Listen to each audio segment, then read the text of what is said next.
So hey guys, welcome back to the channel. This is a story of what if Naruto was neglected for his Jinchuriki sister. And I am 100% sure you guys will love this fanfic.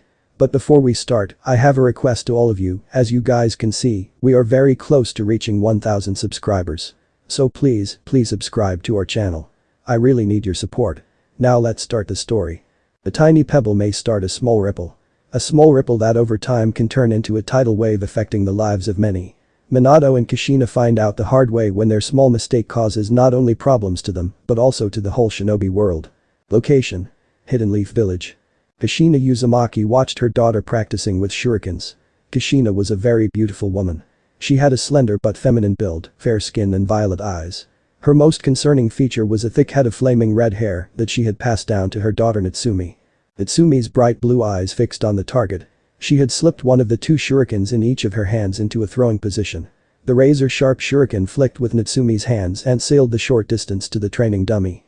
One of the points penetrated the center. "Mommy. Daddy." The 6-year-old girl shouted, bouncing up and down on her feet. Did you see what I did?" "Yes, that was really great." Kushina smiled. She bent down and kissed her little girl on the forehead. Natsumi smiled. She then felt a gentle hand on top of her head. She looked up and saw the smiling face of her father Minato Namikaze. Her smile got even bigger. "I am proud of you, my little princess," Minato said, smiling brightly as he ruffled Natsumi's hair. Minato was a tall man. He had fair skin and spiky blonde hair. He has bright blue eyes, the same as his daughter Natsumi. "Trust me. You'll be a great shinobi like your dad in no time," he said to his daughter. "Dad, my dream is to become the greatest Hokage. One day, I'm gonna surpass you and all previous Hokage." Natsumi pumped his fist in the air, smiling brightly. A large grin appeared on Kushina's face. She turned as she pointed a finger at her husband. "See, Minato. She's gonna be like her mommy." Kushina gently put a hand on Natsumi's daughter and then she knelt at her side. "To be the first female Hokage was my dream, the dream that your father stole away from me." She shot a glare at her husband. Minato chuckled nervously. "She still scares me even though it's been so many years. But I'm sure you'll achieve that dream for me." Kushina smiled while looking at her daughter. "Natsumi Uzumaki, the 5th Hokage has a nice ring to it, don't you think?" Kushina wrapped her arms around her daughter's small frame and hugged her. Minato smiled at the scene and joined the three-way hug between his family members. Smiling, both parents held their precocious daughter close. Big teary violent eyes watched the scene as it unfolded before the clear innocence eyes stained with tears. Naruto Uzumaki, twin brother of Natsumi, was a carbon copy of their father, with the exception of some features. Tears slipped down his cheeks and he looked away. Sometimes when his parents were so attentive to his twin sister they would just forget about him. He had been hoping this day would be the day they would finally acknowledge his existence, but all he ever wanted was their parents' acknowledgement, their approval, their acceptance. What's so special about her? The blonde boy thought. Naruto absolutely resented his twin. She had gotten everything handed to her on a silver platter. He, on the other hand, had worked very to get every small thing. If it was enough, Natsumi was everyone's favorite. They called her the hero of the Hidden Leaf. How did she become hero? Naruto had no idea. As far back as he could remember, she hadn't done any heroic deed. He also had nicknames. They called him the son of the 4th Hokage and Hero's brother. Naruto clenched his fist as he absolutely hated those titles.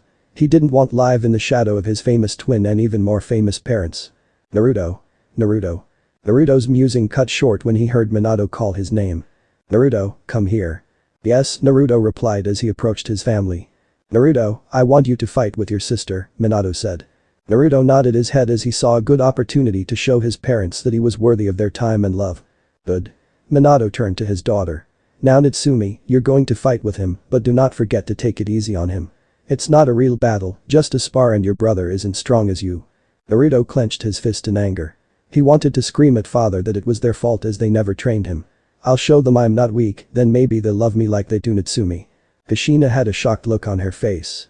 She couldn't believe what her husband had suggested. "We haven't started his training yet." She shook her head and quickly brushed her worry aside. "What am I thinking? It's a simple spar between two children. Nothing will go wrong." Naruto settled down into the fighting stance that he had been learning from books. Natsumi took her own fighting stance that her parents had taught her. As soon as Minato gave a signal, Naruto made the first move. Naruto ran toward Natsumi to punch her, but Natsumi simply moved away from his way and slammed him against the ground. Naruto quickly pushed himself on all fours and kicked his left leg behind him. A huff told him that he had hit the target. Naruto jumped to his feet and noticed that his sister had already recovered from his attack. Natsumi attacked her brother, throwing some fast punches that Naruto either blocked or dodged. She never stopped. Naruto blocked his sister some punches and sent 3 back and a knee to her gut that forced her to her knees. Using this opportunity, he kicked her as hard as he could, sending her rolling a few meters from her previous spot. Naruto's face split into a wide smile as he stared up at Natsumi full in form. I did it. I finally beat her. It was the first step to get close to his parents. Naruto turned toward his parents for their approval, and the smile left his face. Minato and Kushina weren't looking at him but behind him. He turned his attention toward Natsumi and froze. His sister was blazing with an evil red chakra. Naruto felt his body shivering in fear as he could sense the power that Natsumi possessed. It was vast and filled with bloodlust. Natsumi roared like a wild animal and disappeared. Naruto then felt a sharp pain in the jaw. Before he could defend himself, Natsumi slashed him on his chest with her razor-sharp claws, leaving a deep wound there. She slashed once again with her other hand on his face. Naruto cried in pain as he felt burning sensation in areas where wounds were. His entire body felt drained. He barely had the strength to defend. However, the fight was far from over.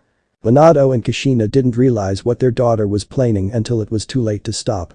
Natsumi had already crossed the distance and was gathering a large amount of corrupted red chakra in her palm.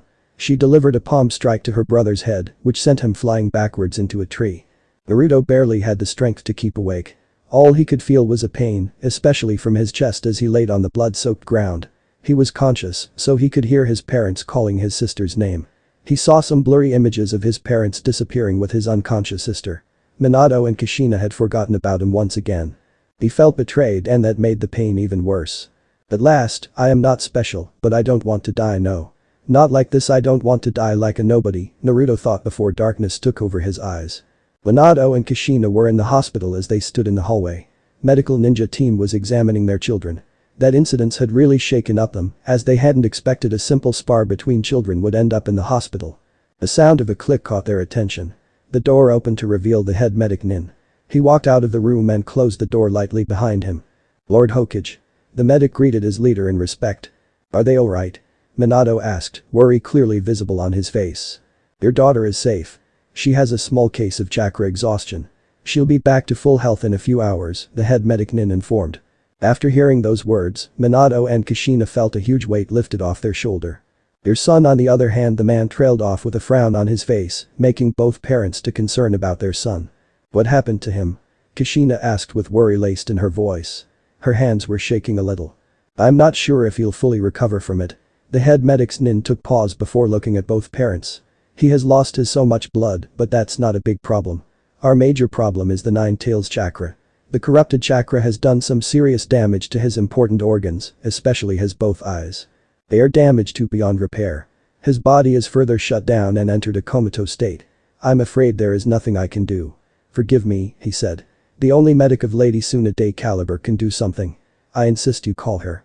Lady Tsunade has the skill and knowledge to possibly heal your son completely. He left them standing there alone and went to check his other patients. When two snapped out of their daze, they rushed toward their son's room. Tears welled in their eyes when their eyes landed on Naruto. Their son had an oxygen mask on his nose and mouth to assist him in breathing.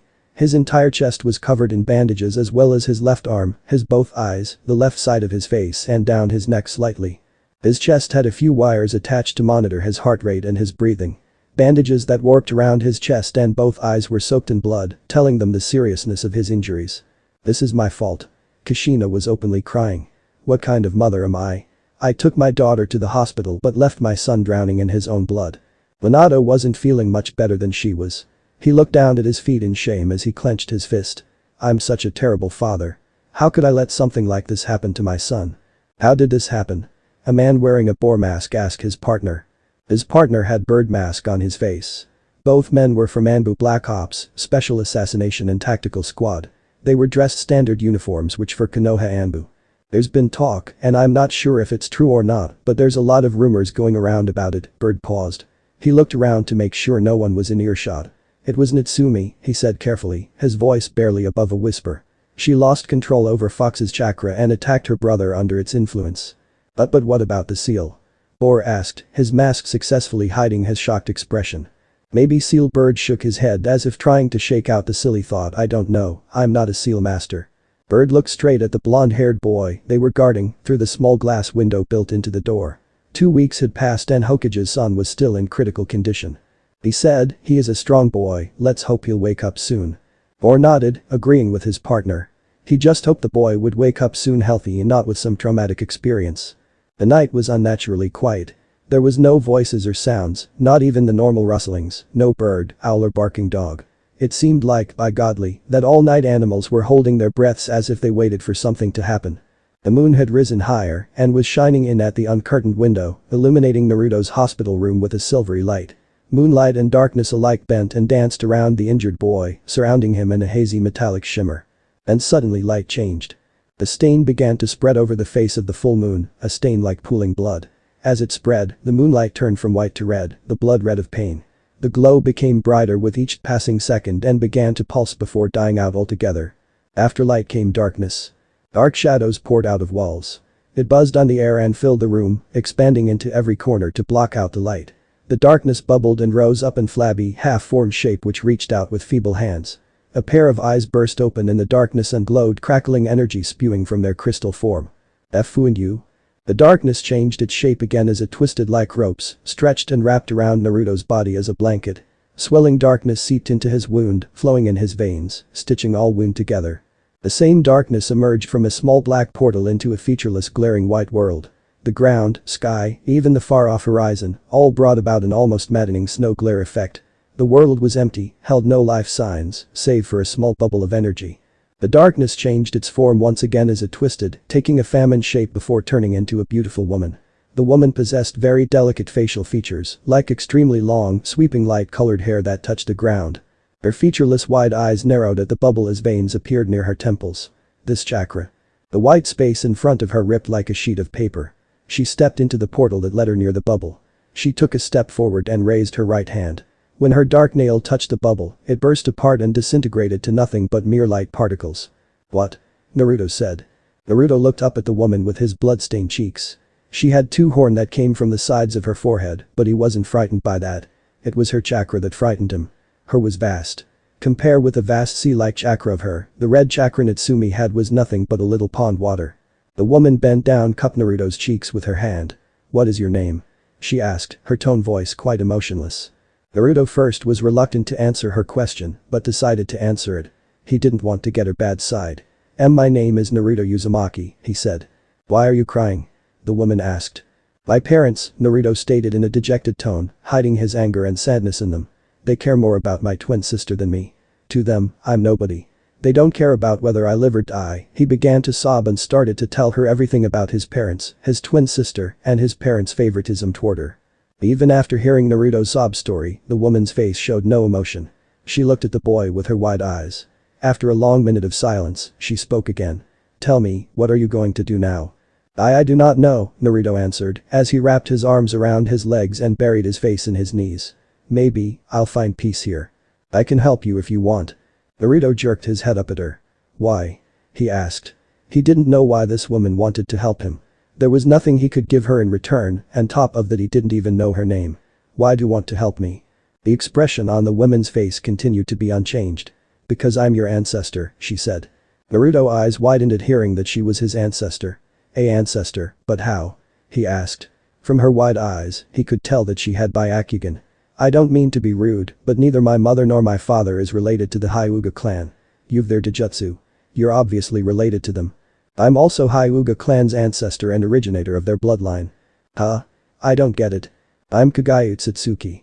I'm the progenitor of the Hyuga, Sanju, Uchiha and Uzumaki clan.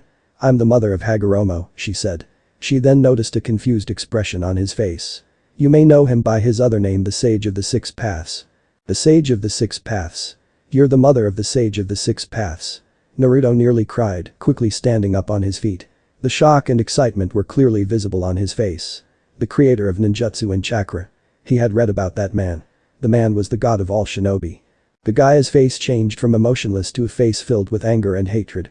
"Boy, he is not a creator of chakra," she said, her voice harsh and cold. "He and his brother were thieves of my chakra." Naruto gulped and nodded, as he didn't want to anger her more. "She's scary. That foolish boy gave my chakra to humans," Kagaya said. Her temper was already close to boiling point. The slit on her forehead opened, showing her third eye, scaring Naruto even further. The eye had red sclerian irides, with a ripple pattern spreading over the eyeball and 9 tomo. The chakra belongs to me and mine alone, she finished. Naruto gathered some courage in his voice and asked, but why? Because chakra isn't for humans, Kagaya said, as she looked down at Naruto. Do you know how humans are using my chakra? The fight to start a war, Naruto said. His tone of voice was too matured for his age. He looked into Kagaya's eyes. To cause destruction. Kagaya's dark lips curved into a smile, showing a positive emotion. Good. You can understand we cannot let this happen to the world, my precious nursery. But what we can do? Naruto said. Entire world has chakra and it will live forever. Then we'll unite chakra in one, we'll take all chakra back, Kagaya suggested. Will you help me with that? How? Her statement had confused Naruto more. Is it even possible to collect all chakra? I'll tell you about it later. First, answer my question. Will you help me to bring peace in the world? Naruto hesitated, but it was the first time someone had given him attention, not to his sister. He didn't want to disappoint her. She was the first person who had acknowledged his existence. It felt really nice to him. He looked at Kagaya with his newfound determination. I will help you with my all power, he said. Good, Kagaya said. She placed her hand on his head. Naruto's body glowed for fleeting seconds before dying down. First, let me tell you the history of Utsutsuki clans and chakra. Naruto took a place on the non-existent floor and made himself comfortable to hear Kagaya. Kagaya started, Utsutsuki's greatest skill is their ability to use chakra. Naruto Uzumaki's body was resting on a hospital bed. No one else was in the room, so they weren't able to see black glow that was emitting from his body. The glow died down after a few seconds later. Slowly, Naruto's uninjured hand reached up and gently removed the oxygen mask. His nose wrinkled as the strong smell of medicine hit his nose, telling him that he was in the hospital. He disconnected all wires that attached to his body and sat up with his legs dangling over the side of the bed. He reached up and slowly pulled the medical tape, loosening the bandages over his eyes. Light stabbed his eyes, burning, painful. He closed his eyes immediately and slowly opened them again, letting them adapt to the light. Grabbing the edge of the bed, he stood up on his feet, hobbled toward the bathroom, almost falling on his way. Naruto stood in front of the mirror, unsure he really wanted to remove the bandages. He took a deep breath, reached up, and unfastened the end of one of the bandages that wound around his head. Slowly, carefully he unwrapped the remaining bandages. When his body was cleared, he saw scars all over his face and body. To his surprise, all scars began to heal rapidly, the skin began to patch itself up. That's new, Naruto muttered silently to himself. His skin was completely smooth and clear. He splashed handfuls of water onto his face. When he looked at his reflection in the mirror, he was briefly shocked. His eyes, they were no longer violet. He had two different colored eyes, a purple right eye and a blood red left eyes. Both eyes had ripple patterns spread over eyeballs with no visible iris. Naruto was already familiar with the name. Rinnegan, he muttered. Naruto looked at his reflection, but it looked like something floated behind it, another face, not his own, deep inside the glass. You not just have a Rinnegan, you've Rain Sharingan, Kagaya said. Her reflection had formed the corner of the mirror. Your left eye doesn't have any Tomo yet, but you'll receive them after gaining some experience. Mom? Naruto said, looking at Kagaya's reflection. After spending 6 months with Kagaya in an unknown place and knowing more about her, Naruto had started to call her mother. She was a better mother than Kushina. He asked, what happened to my old eyes? Your old eyes, they were damaged beyond repair, so my chakra replaced them with a new one. Thank you, mother. Naruto looked at the reflection of his dual Dojutsu. Even though it was incomplete, he could still feel the great power coming from it. I haven't much chakra left, so listen carefully, my son, Kagaya said. I've sent a message to someone close to me. He is my will, so you can trust him. He'll assist you in your training as well as accomplish our goal. Will I see you again? He asked, afraid she would disappear forever. Yes, you will, she said, and her reflection faded away from the mirror. Naruto took a deep breath as he closed his eyes and cut off his chakra flow. A few seconds later his eyes opened again, showing his normal violet orbs. The Hokage Tower was among the largest edifices in Konoha, containing the chambers for the Hokage, as well as meeting places for the council, abbey, and various other workers, all of whom reported to the Hokage as the final authority over the ninja of the village. The fire daimyo might have been the lord of the land, but the Hokage commanded its troops. The fourth Hokage, Minato Namikaze, sat in his office, signing for the 100th time that day. It had been 6 months since that incident. Those months had been a living nightmare for him and his family as they waited in desperate hope for a breakthrough in Naruto's condition. Minato's eyes landed on the only picture he had his entire family on it. In it, he was holding his wife while their hands were on one of Natsume's both shoulders. Naruto was off to the side with a sad look on his face. He looked away as that picture reminded him of mistakes he had made with his family. His mistakes had been mostly affecting Naruto more than anyone else in the family, and he had so blind to see it. Minato remembered why he did that. It was all because of the prophecy. Believing his daughter was the child of prophecy, he had chosen Natsumi over Naruto in hopes of ensuring the safety of the world. By doing that he pushed his only son aside. He felt ashamed for what he had done. Then something unprecedented happened.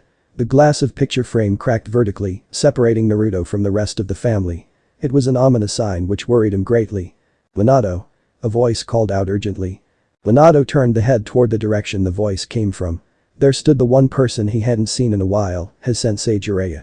Even after all these years, he could say his teacher hadn't changed much in an appearance-wise. He was still a tall man with waist-length spiky white hair that tied back into a ponytail, with two shoulder-length bangs that framed both sides of his face. He also had red lines that ran down from his eyes and wore a horned forehead protector with the kanji for oil, which denoted his affiliation with Mount Myaboku. "Sensei, what are you doing here?" Minato asked as he watched the man jump in through the window. "Did you find Lady Tsunade?" To find Tsunade, he had contacted his sensei. Jiraiya was a spymaster and a former teammate of Tsunade, so he was the only person who could possibly find her. Jiraiya shook the head negatively. "I'm really sorry, Minato." Minato slammed his hands on the table and stood up. "Then why are you wasting time here, sensei?" "Naruto." Jiraiya cut in, "Minato, this is important." "What is more important than finding Tsunade? Her godson Naruto needs her." "Minato, just listen," Jiraiya said. He knew his student was upset and worried. The prophecy has changed. Minato felt a pang of pain in his chest. What does it say now?" he asked, not really wanting to find out. "Well. The Uzumaki mansion was a big mansion, not big as Uchiha or Hyuga, but still big enough for 4 people. It had a large compound which was comprised mostly of large training grounds and gardens. Kushina was sitting down on the couch in the living room. She was looking at the only picture she had her entire family together. It was the identical picture her husband had in his office. She still couldn't believe what they had done. She couldn't call herself a good mother, hell she couldn't even call herself a mother at all after what she had done. How could I have pushed one child away in the favor of the other? She took one last look at the family picture, but before she could leave something happened. The glass of the picture frame cracked. She felt a slight pain in her chest. "Kushina." Minato's voice called her name when he flashed into the living room. Itsumi was having tea with her friends who were chatting happily. Next to her sat the only other person whose family had blonde hair, Ino Yamanaka. On her other side sat her timid friend, a girl with pretty indigo hair color and lavender eyes, Hinata Hyuga. Itsumi thought about her brother. Naruto's bloodied face was embedded in her mind. She sometimes had nightmares about the same face calling her killer. She tried to forget and reached for her teacup. But when her finger touched it, the cup cracked before it shattered completely. A pain swelled up in her stomach at the same time, and she fainted on the spot. The last she heard before losing her consciousness was her friends calling her name again and again. Inside Natsumi's seal, there was a gigantic cage as ominous shadows swirled in the darkness. A single red-slided eye opened. A red-orange fox stepped forward in light, showing massive figure. The mighty fox had sensed a powerful chakra that seemed to belong an unknown entity. This chakra it's more powerful than old man's. The monster fox rose to his feet. His eyes flashed and he let out his mighty roar. A flame-like red aura formed around his body. Heat vented out of him like a furnace. The red aura slammed into the cage bars over and over again in an attempt to break it, but the seal blocked it effectively. Kushina sat next to her daughter's bed watching her rest. Minato stood next to her, his hand was on her shoulder. "What's wrong with her?" Kushina asked worriedly, stroking her daughter's red hair. "The seal seems to be working fine." Minato tapped his chin in a deep thought. "I think the fox has tried to break the seal again," he said. They were so concerned about her. After hearing the new prophecy, they couldn't get it out of their head. What did it mean? How would it influence the future? At that moment, a dog-masked Anbu walked into the room. He had spiky white hair and wore standard Anbu armor. "Sensei," he said. "Yes, Kakashi," Minato said to his only living student. "Sensei, your son," Kakashi said. "He's woken up from a coma." A smile appeared on Minato's face, and Kushina shed some tears. It was the first good news they'd heard in many months. The past month had been the worst and painful of their life. But they taught them the importance of the family and how bad some of their decision could affect their children. "Thanks, Kakashi," Minato said. "You can go now."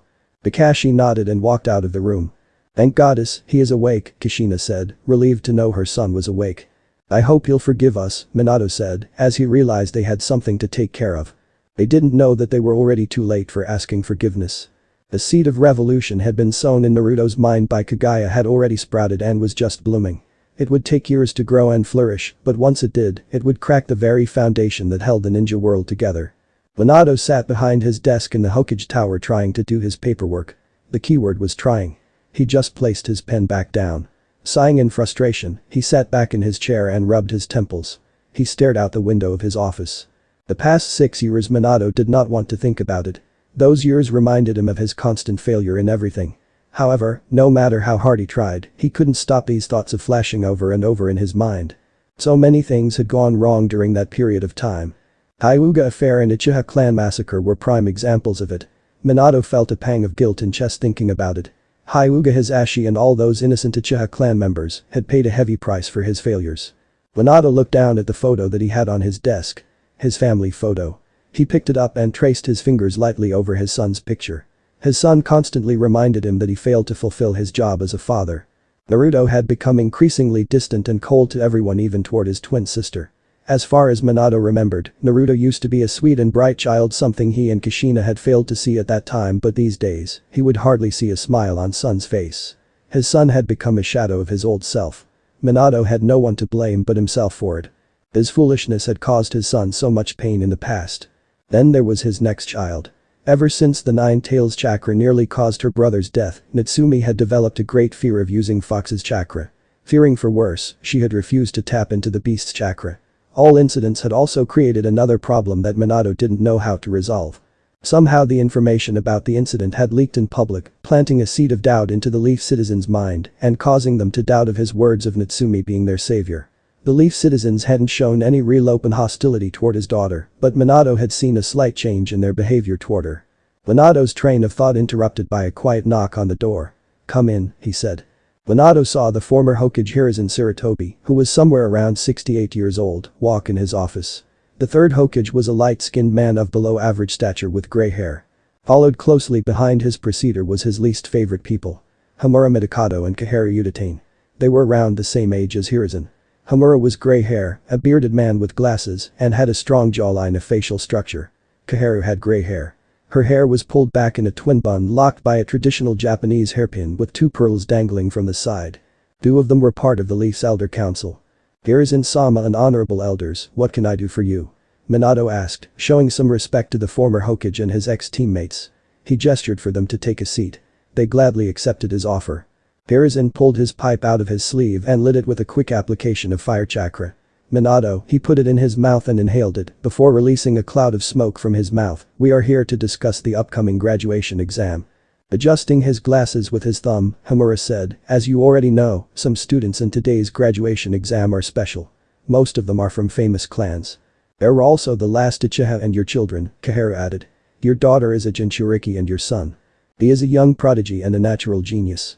He's all qualities to become a genin, but the reason he isn't a genin yet is you, Minato," Homura said, as he gave him a glare, showing he didn't like the decision of his leader. "Your son would have been a great asset to Konoha military." Minato narrowed eyes at Homura. "He was too young to become a genin at that time, Homura-san," he said in a harsh tone to prove his point. "Do I remind you what happened to our last young prodigy?" Homura flinched at the mention of Uchiha Itachi. Minato had another reason, which was different from he had told Homura. He still remembered that day over 4 years ago. Minato had flashed into the living room of the Uzumaki mansion using his most famous jutsu. "Kushina-chan, are you ready?" Kushina was wearing an expensive-looking kimono, silk green in color with brown stitching at the hems. On her delicate feet was a pair of silk slippers, a few inches high for extra height. "Yes," she muttered. Minato looked at the beautiful face of his wife. He could clearly tell something was bothering her. "What's wrong?" "It's about Naruto." "Oh." He knew his son was a painful topic to his wife. "He hasn't forgiven us yet, Minato-kun." Kushina's eyes looked his crystal blue eyes. "Don't lose hope. I know he will forgive us, eventually." He put a hand on her shoulder to comfort her. "Where is he now?" "I don't know, I haven't seen him since breakfast." The noise from upstairs caught couple's attention. Minato saw his daughter walking down the stairs. Natsumi was dressed in a traditional red kimono and pair of silk slippers. She stood ready to go to the festival. "You look beautiful, little princess." "Ready to go to the festival?" Minato asked cheerfully, trying to lighten the mood. "Yes, Dad. I'm ready to take all prizes that I'll get after winning every game." Natsumi walked toward them. She then noticed that her brother wasn't there with her parents. "Hey, where is Naruto Nai-chan?" she asked, looking around to search her brother. Before Minato could open his mouth to answer her question, the front door opened and Naruto cautiously walked inside. His clothes were ragged up and had dirt spots on them. Being a leader of the village, Naruto could tell that his son had done some heavy training. Minato smiled. "Naruto, get ready. We are going to the festival." Naruto raised his eyebrow. "No thanks," he replied in his bored tone, and he began to walk upstairs towards his bedroom. Kushina was very stubborn, she refused to take no for an answer. She ran after her son. Minato followed shortly behind her. "Naruto!" Kushina shouted. Naruto stopped and turned back to see both his so-called parents. "What do you want?" he asked. Kushina flinched at the acidity in her son's voice. "Why, Naruto? Why don't you want to come with us? We're a family." "A family, you say?" Naruto laughed. "Since when we are family?" he replied harshly before he walked into his bedroom and closed the door in front of their faces. "Naruto, he hates us." Naruto's unkind words nearly brought tears to Kushina's eyes. Minato pulled her into a hug and consoled her as best as he could. He sighed, he hated to see her like this. "Let's go. We've to go to attend the festival," he said. Kushina looked at her husband and asked, "Why?" "Because I'm a Hokage, it is my duty to attend public events." Kushina nodded. She didn't like it, but she was going to do this for sake of her husband and daughter. When they walked downstairs, they saw their daughter crying. Natsumi sobbed. "It's my fault. He hates us because of me." She cried harder, bringing her knees to her chest and wrapping her arms around them. No doubt, she had heard everything. Kushina went to her and knelt down beside her daughter. "Shoo," she hushed, using a hand to gently rub her upper back. "It's not your fault, Natsumi, if it's anyone's fault, it's ours." She wiped off the tears from her face. She looked up at Minato and gave him a nod. Minato went forward and grabbed his wife and daughter's shoulders. He used his famous jutsu and flashed away with them. Minato was watching all children who were enjoying themselves and playing the games that were part of the festival. He also noticed Natsumi's sour mood as she walked with them. He didn't blame her for that. "Minato, Kushina." A familiar voice called. Minato and Kushina quickly turned around to see a familiar face of Hiruzen Sarutobi. "Hiruzen-sama," Minato said. "Hey, old man." Kushina greeted, causing Minato to sweat drop at her disrespectful behavior. Hiruzen smiled and walked toward them. After all these years, Kushina's behavior didn't bother him anymore. "How are you two?" "We are all right, thank you for asking," Minato answered, smiling. "And Naruto?" Hiruzen had tried to find the boy, but he had failed to see the particular shade of blonde hair. "Where is he?" Minato noticed hearing their son's name. Kushina's mood had dropped again. He placed his hands on her shoulders to support her. "He's home. He's not interested in the festival," he said. "Why?" Before Minato could say anything, he heard Ino's voice as she yelled his daughter's name out in fear. He quickly turned around. Natsumi was on the ground holding her stomach in pain. He rushed toward her with Kushina and Hiruzen following behind him. Kushina held her daughter tightly and called her name. "Natsumi." Mom, Daddy, Grandpa," Natsumi weakly said. Her eyes blinking rapidly as she began to lose her consciousness. "Rare," she growled in a deep voice before falling unconscious. Hiruzen was worried as he could feel a large amount of Fox's chakra leaking out from Natsumi. "Sensei." Kakashi had landed in front his teacher. He was in his Anbu dress code. "Our sensors have picked up some unknown chakra signatures." "Where?" Minato asked. His azure eyes hardened like steel, showing the reason he had become a leader. "Near the Uzumaki mansion." "What?" "Naruto." Kushina shouted as she realized Naruto was alone in the home. "Kakashi, take care of Natsumi," Minato ordered before turning toward the former Hokage and his wife. "Let's go." Minato used the Flying Thunder God Jutsu and disappeared with Kushina and Hiruzen. As soon as Minato, Hiruzen, and Kushina appeared outside the Uzumaki house with a yellow flash, they felt a large amount of dark chakra emanating from the inside. "Naruto is in there. We need to get there quick," Kushina shouted, fearing for the safety of her son. Without wasting any time, they ran inside and went toward where they could sense the dark chakra. "This chakra, it feels even more sinister than the Nine Tails," Minato thought. When they reached the source of the chakra, they saw a lot of blood over there. Just a few distances away, they found 4 bodies of unknown shinobis hanging from a big tree. The blood was seeping from where the black chains had stuck through their bodies to the grassy ground below. "Stone shinobi? What were they doing here?" Hiruzen said, recognizing the symbol on masks. The big tree got the fourth's attention. That tree shouldn't be there. As far as he knew, on this part of the training ground had no tree.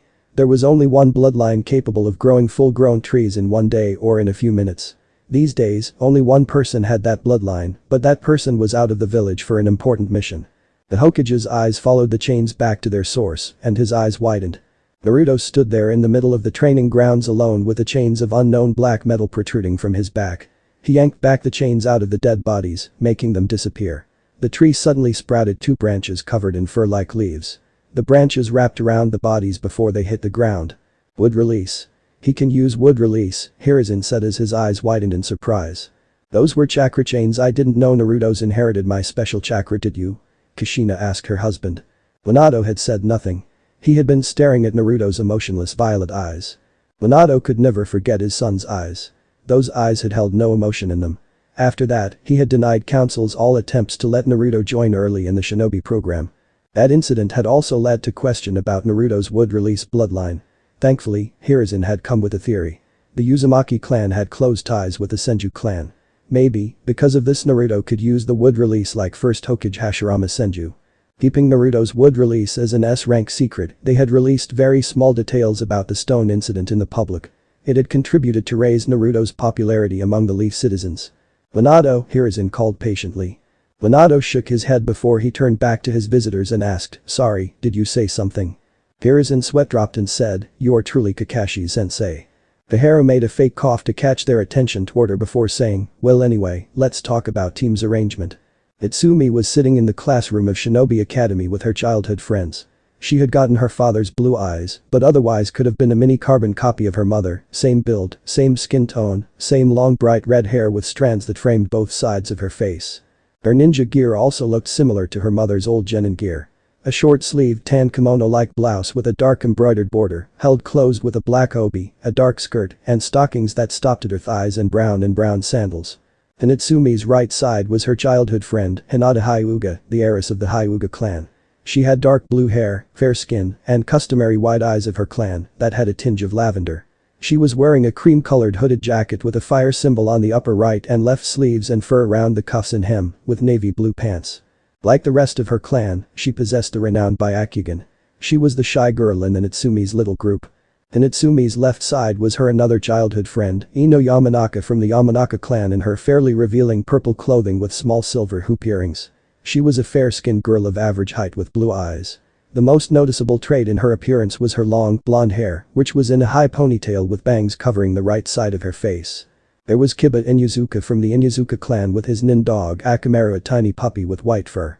Like the rest of his clan, Kiba had messy brown hair, sharp black eyes with vertical slit-like pupils, pronounced canine teeth, and nails that can change into claws. He also had the distinct red fang markings of the Inuzuka clan on his cheeks. His attire consisted of dark grayish pants reaching to his calves, and a gray, hooded fur-lined coat over an apparent plate of armor and fishnet undershirt. Next to Kiba was a boy with his head down, sleeping. He was Shikamaru Nara, heir of the Nara clan. He had quite long jet black hair tied in a spiky ponytail, narrow brown eyes. His attire was rather plain, consisting of a green-lined mesh t-shirt under a short-sleeved gray jacket with green edges, adorned on both the sleeves and the back with a circle with a line through it, brown pants, and blue sandals. Next to Shikamaru was a chubby boy who was eating a bag of chips. He was Shikamaru's best friend, Choji Akimichi from the Akimichi clan. He had spiky brown hair, swirl marks on his cheeks, like the rest of his clan. He was quite husky, which was a necessity in his clan to perform their techniques. He was wearing black shorts, a long white scarf, a short-sleeved green haori, over a white shirt, with his clan's obligatory kanji for food on it, small, hoop earrings, and his legs and forearms were wrapped in bandages. Right behind them was a fair-skinned boy with dark bushy brown hair. His name was Shino Aburam. He was wearing dark sunglasses and a sea green jacket with a high, upturned collar. He was a fellow of the Hidden Leaf's Aburam clan, whose members used insects as weapons. Away from all students, sitting next to a window was a dark-haired boy, Sasuke Uchiha, the last loyal Uchiha of the Leaf. He was a fair-skinned boy who had onyx eyes and black chin-length hair. His hair was spiky in the back with bangs. His clothing consisted of the traditional Uchiha clothing. A blue, short-sleeved shirt with a high collar and the Uchiha crest on the back and wide arm warmers. Looking at Sasuke's direction with heart in her large green eyes was Sakura Haruno. She was the bright pink-haired girl with fair skin and a large forehead. Her ninja gear was a sleeveless red kipao dress with white circular designs, with a zipper, tight dark green shorts. They all were most promising and talented students who had good chances to become shinobi of the Leaf. The whole class was comprised of about 30 students. Most of them were civilian children, and learning ninja arts was just fun or something their parent had forced them to do. The class was bustling with noises. All students were really excited. After all, it was graduation day. When two academy instructors walked swiftly into the noisy classroom, the entire class fell silent. They got in front of the class with their backs facing the blackboard. First academy instructor was Iruka Yamino. He was a man of average height and build. He had brown hair that he kept in a ponytail, dark eyes, and a scar that ran across the bridge of his nose. Next to instructor was Mizuki Tauji. He had shoulder-length white hair that had a slight hint of blue to it and green eyes. Both instructors were dressed in a standard The Hidden Leaf shinobi outfit, complete with forehead protector, sandals, and flak jacket. "Good morning," Iruka said. "As all of you know, today is your graduation exam." He started his boring speech about ninja life. Ino leaned to the side and whispered, "PSST. Mitsumi." Mitsumi turned to her and in a low tone, she replied, "Yes. Where is Naruto-kun?" Just then, without any warning, the classroom's door flung open, catching everyone's attention there. A boy in a hooded shirt entered the classroom. He was fairly tall for his age, wearing red-black customized armor over a black high-collared shirt and black pants with matching sandals and fingerless gloves. He started to move toward his seat at the back of the class. "Naruto," Iruka shouted, "you can't wear the hood inside the classroom." "Whatever, sensei," Naruto said, and he removed his hood, making most of the girls in the class blush. Naruto had the same violet-colored eyes like before, but his spiky blonde hair had gained a silver tint on it. His skin tone had also lightened in the 6 years. Kagaya's chakra had made sure that he didn't look like a clone of his father. Ignoring everyone, he took his seat and crossed his arms with a bored expression on his face. "Naruto Nai-chan." Mitsumi looked at her brother. Her face dropped, her eyes sad. Even with all training she had done with her parents, she couldn't match up against her brother. He was a prodigy, smart and strong. He was a rare genius like their father. She had tried everything to improve her relationship with him, but nothing had worked against her brother's cold behavior toward her. "As you all know, today is graduation exam. It will take place in the next room. Come in there when you hear your name being called," Iruka said, and he completed his speech. Iruka started the test to find the potential genin. One by one, he called the name. Naruto watched Shino leave the testing room with a headband that had a blue cloth. He watched as students entered and exited either with a headband or none. But most of them are going to fail in the next test, he thought. He had heard about a test that used to weed out non-capable genin. He thought were cut off when he heard Iruka called his name. Iruka shouted, "Naruto Uz." He stopped in the middle of pronouncing the name when he felt Naruto's cold stare. "Nah, Naruto, it's your turn." Naruto stood up and started to walk toward the exam room. "Good luck, Naruto-kun." "Good luck. Naruto-kun, do your best." As many fangirls gave him their best wishes. "Good luck, Naruto Nai-chan," Natsumi said to her brother, who just ignored her as usual. "Why does he always ignore you?" Ino asked. It was one question she always had in her mind. Natsumi sighed. "It's a long story and I don't want to talk about it." She looked at Naruto again as he got into the exam room. A few minutes later, Naruto came out of the exam room wearing his new leaf forehead protector around his left arm. Ignoring all congratulations he was getting from his fangirls, he sat back in his seat. "Natsumi Uzumaki." Iruka shouted. "It's your turn, Natsumi." "Good luck," Ino said, smiling. "Thanks," Natsumi said. She walked towards the exam room and stopped in front of the door. Determined to make her parents proud, she took a deep breath, then cleared her mind. She opened the door and went in. Outside the academy, many parents were seen chatting with each other or their kids. Some of them were happy for their children's success, while others were sad for their children's failure. Minato and Kushina were also there. Both of them were looking their children. "Dad? Mom?" They heard a familiar voice shouting. Their heads turned towards the direction of the voice and saw their daughter running towards them and getting her way through the crowd. "I did it," Natsumi said.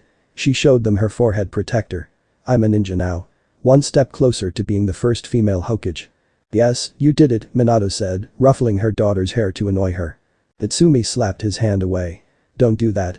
I'm not a kid anymore," she said, shooting an annoyed look at her father. "No matter how much you grow up, you will always be my little princess." Natsumi huffed and folded her arms across her chest in frustration.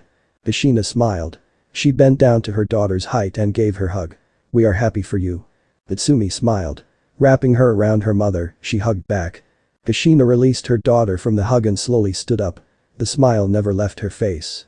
Her eyes fell upon Naruto. He was calmly walking away from the academy building with his hand in his pocket. He had his forehead protector tied around the upper part of his left arm. "Naruto," she called out. She quickly caught up with him. "I am really happy." Save your breath, Naruto said in a cold tone, cutting her off, because I don't care. He continued his way, overlooking the tear that fell from her eyes. Ashina, someday, he'll forgive us, Minato said, as he stood next to his wife. He pulled her into a one-armed hug, attempting to comfort her.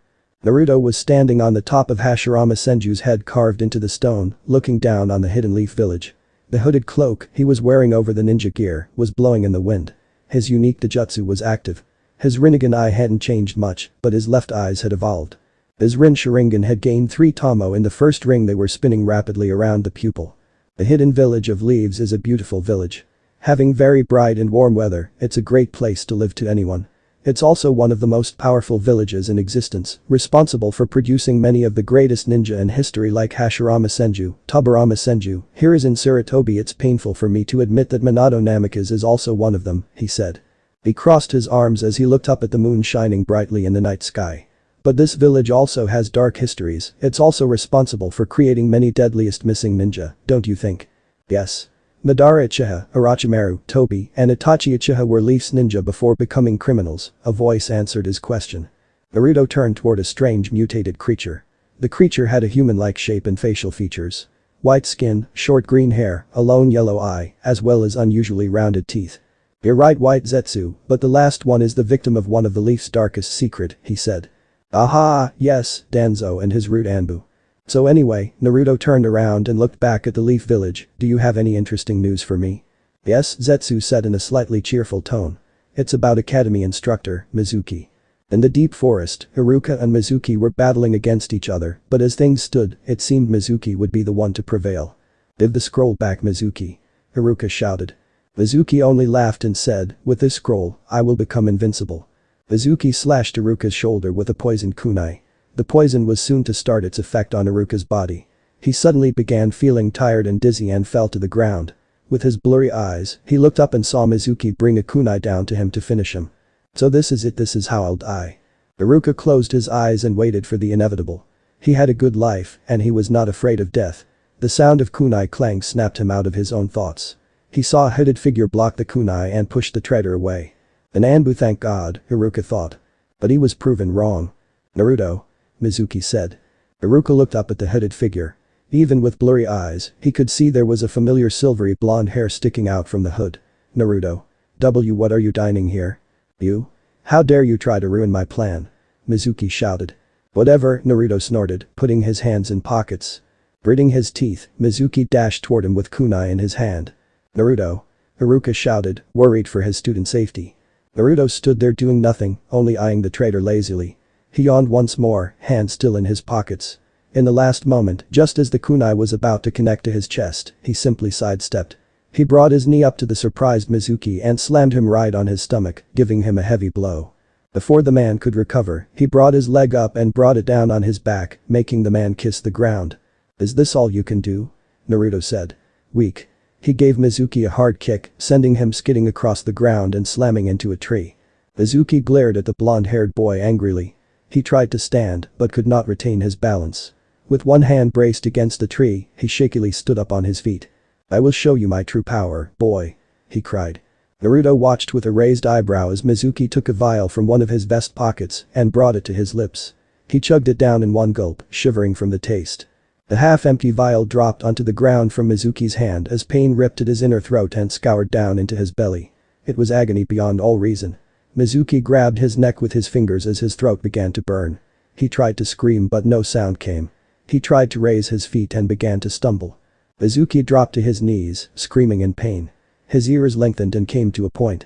His body grew taller, and orange fur with black strips grew quickly and covered his body. His teeth had also grown longer and had become razor sharp, especially his canines. Behold. Mizuki got up when the transformation finished, looking like a bipedal tiger. The ultimate gift from Orochimaru-sama. So what are you? A werekitten? Naruto mocked him. Mizuki's anger had reached boiling point. Brat. You will tremble in fear at my strength.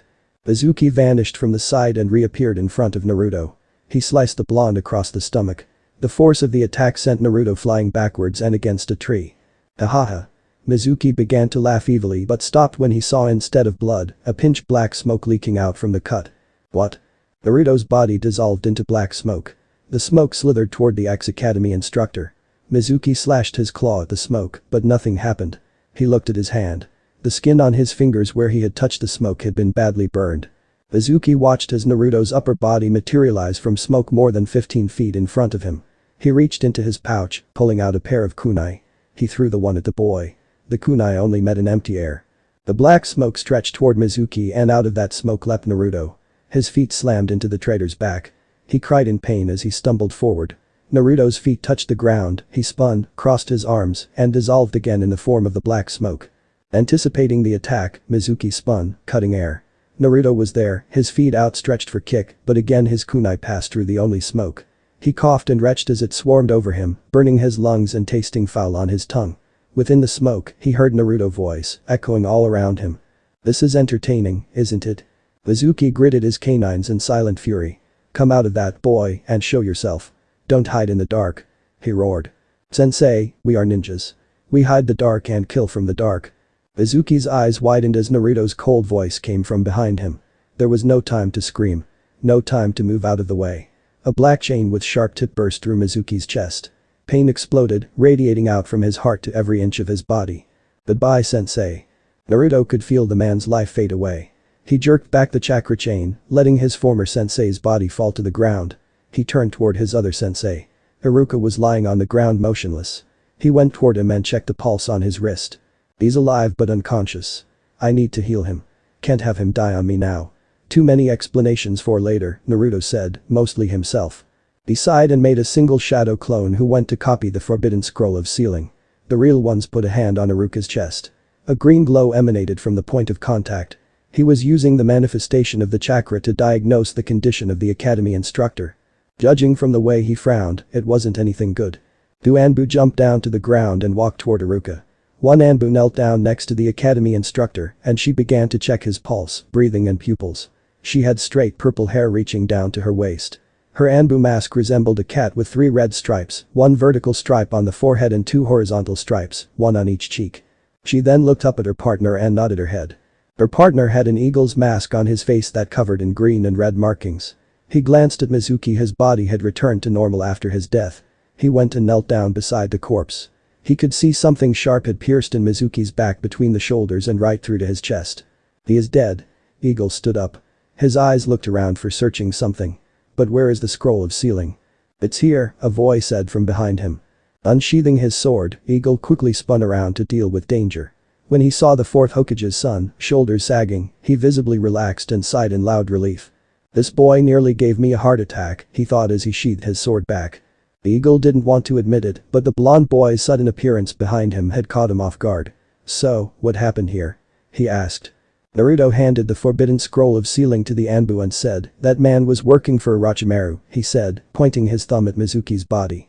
"He stole the forbidden scroll of sealing and tried to kill a fellow leaf ninja. In our fight, he drank something from this." He threw the vial at Eagle and turned himself into some kind of bipedal tiger monster. The Eagle studied Naruto, searching for any lie in his statement. He looked into the vial. A small amount of liquid still left in it. He looked at the boy again. "Very well," he said, pocketing it for further investigation. "Good job. Did you heal Iruka?" Kat asked as she walked toward them. The black smoke began oozing off of Naruto's body. "Yes, I did," he said, looking at her. "You did a good job healing him." "Thank you. But he still needs medical attention." "I am not a healer, so I am very limited in healing technique," Naruto said. He was slowly dissolving into the pitch black smoke. "Goodbye." He then puffed out of existence. "That boy reminds me of Itachi Uchiha," Eagle said. "He's emotionless and genius just like him." Pat nodded. "Let's hope he doesn't snap out like Itachi and kill his own family." As a high-ranking Anbu officer, she knew most things that were happening within the village. She knew about the strained relationship between Hokage's family and their son. The boy hated his own family.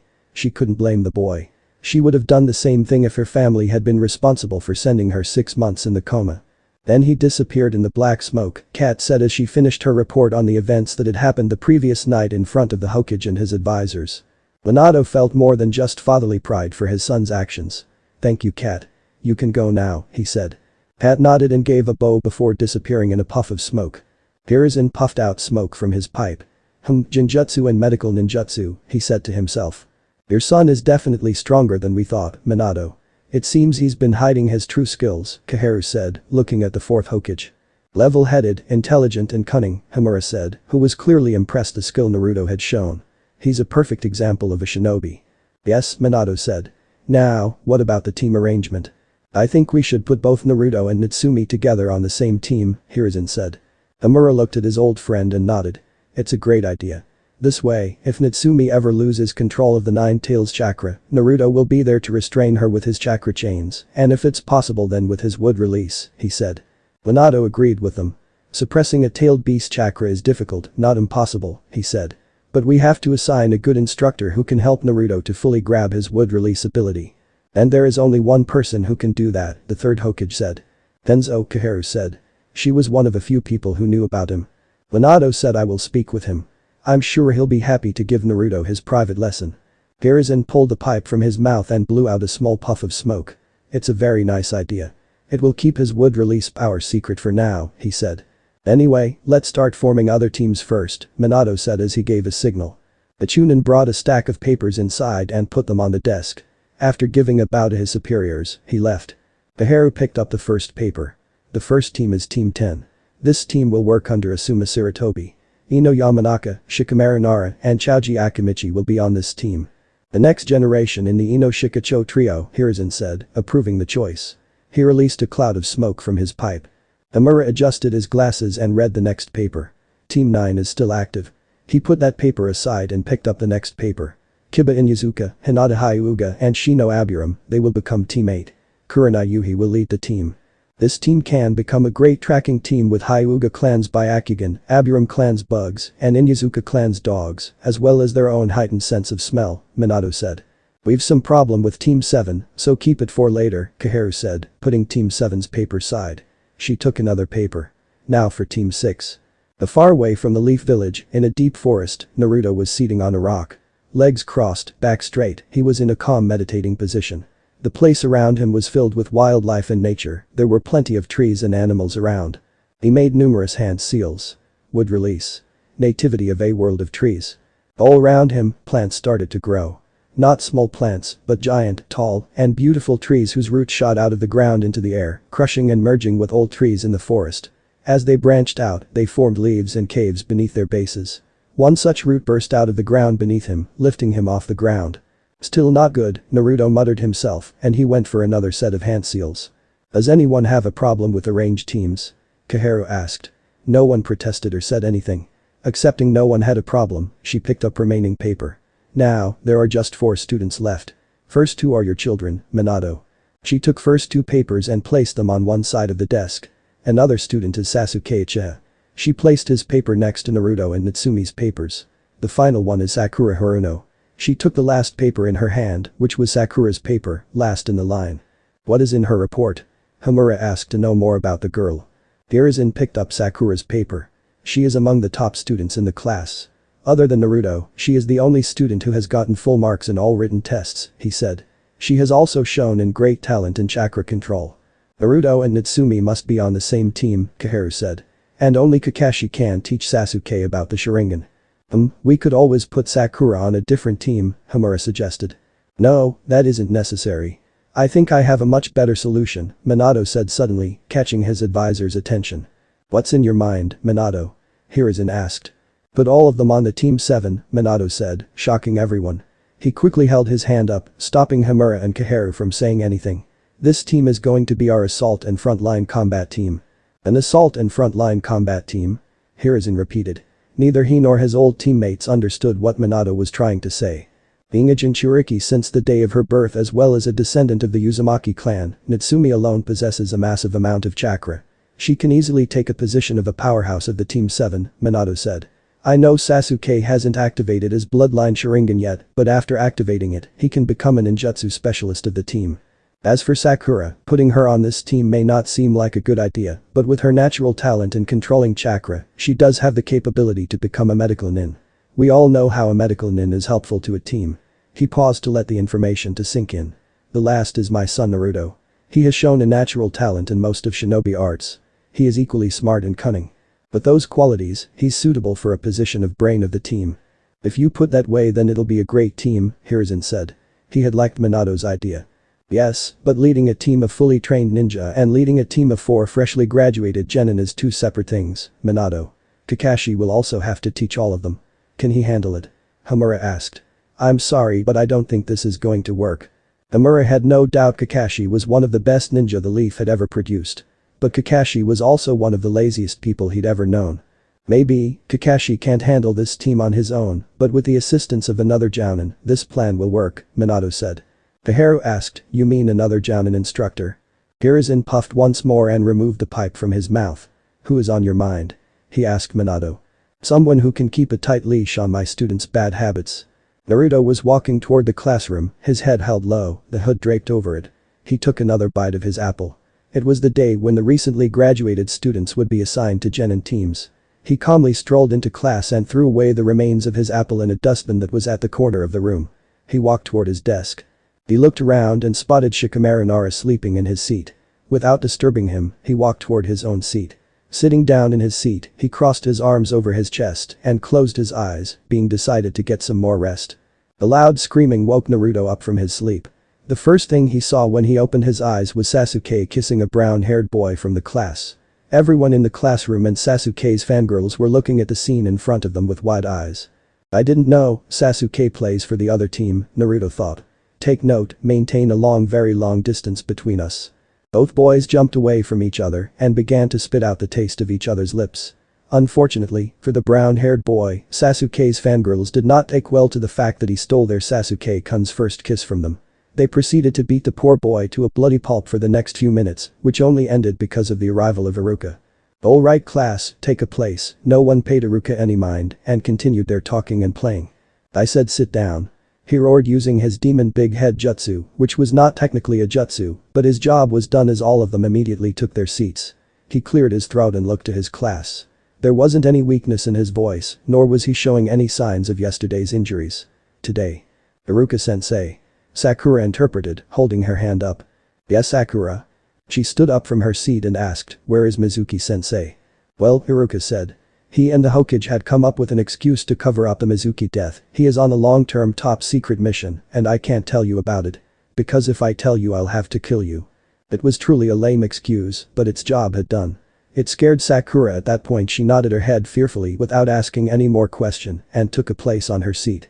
Now class, he started one of his boring speeches about ninja life. Itsumi looked at her twin brother out of the corner of her eyes.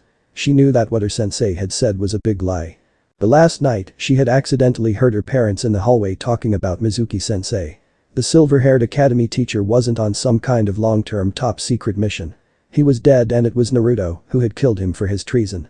I hope you to do your duties with the utmost diligence and not to dishonor your village. From now on, you'll be placed in teams under the tutelage of your Jounin-sensei. Team 1 Iruka began.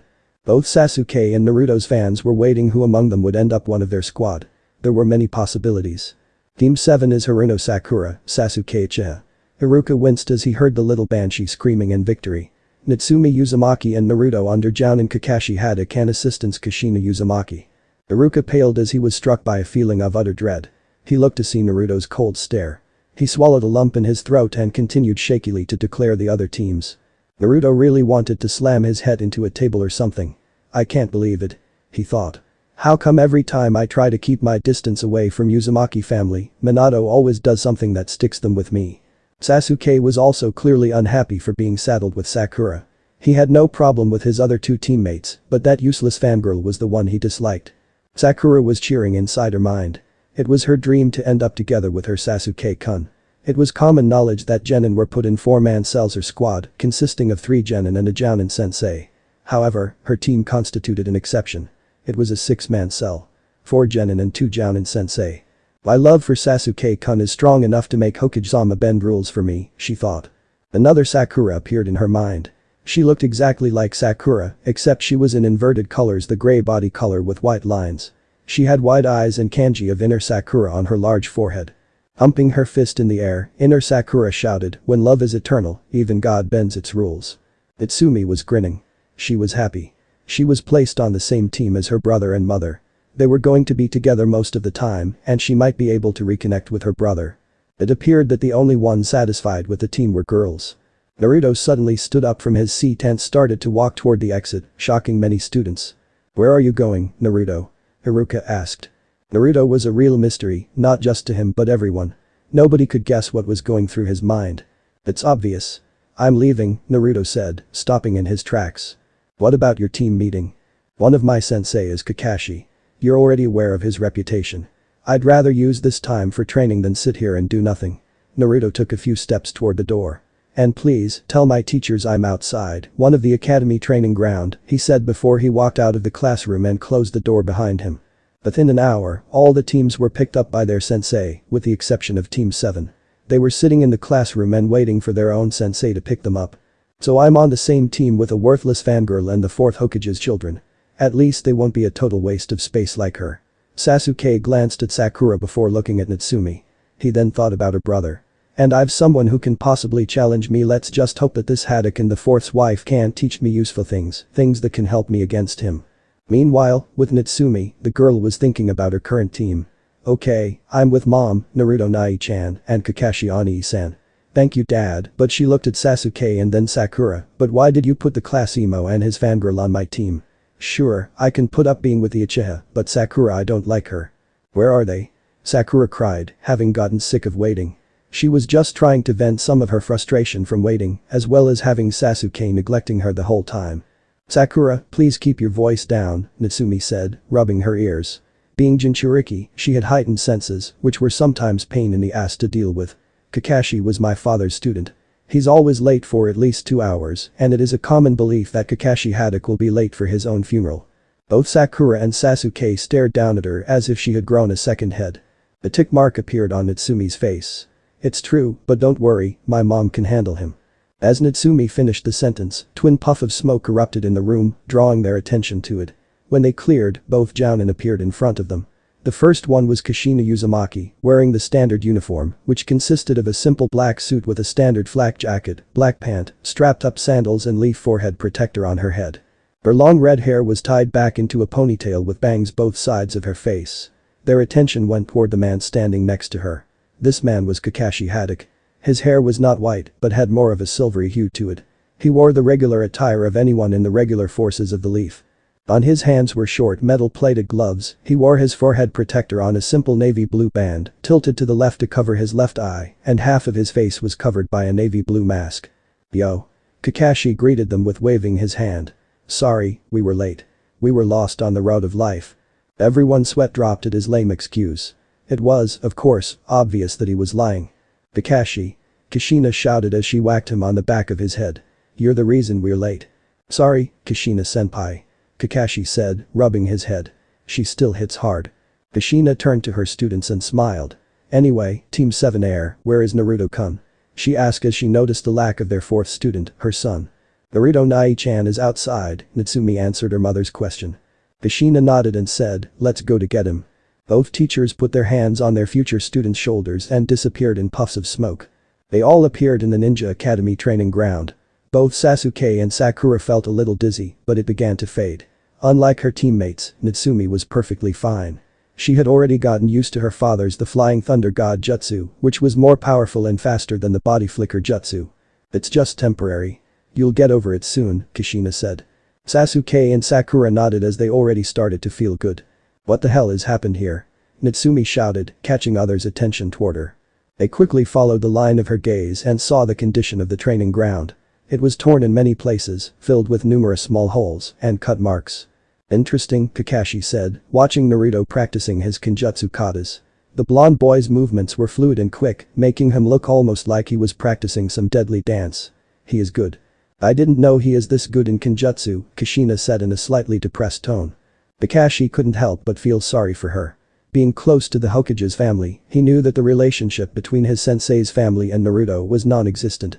Putting Kushina and Natsumi on the same team with Naruto, Minato was only trying to repair the relationship between them. He looked back at Naruto and couldn't help but think that the boy was the perfect example of a shinobi. He was intelligent, calculating, and secretive, but he was also dark and lonely. The primary qualities were good to have, but when connected to the last two, it could form a very dangerous combination. Best examples of that were Orochimaru and Itachi Uchiha. "So what can I do for you?" The voice caught everyone off guard. They quickly whirled around, looking back in the direction of the voice. They saw another Naruto standing on the top of a tree branch. "What?" Sakura shouted in disbelief.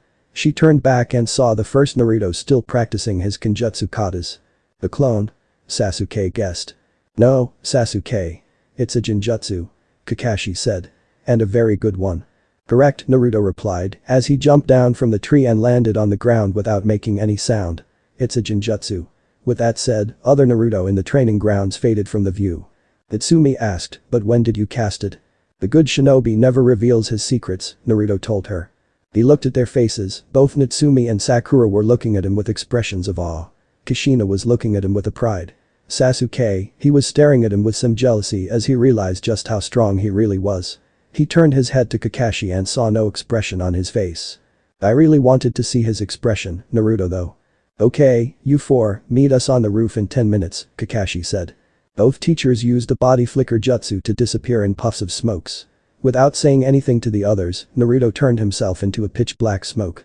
The smoke dissolved into the air, leaving Sasuke, Natsumi, and Sakura alone in the training ground. See you guys up there, Natsumi said, as she ran toward the academy. After seeing this, Sasuke frowned, but he quickly decided to go up to the rooftop, where he left the ground with Sakura following behind him.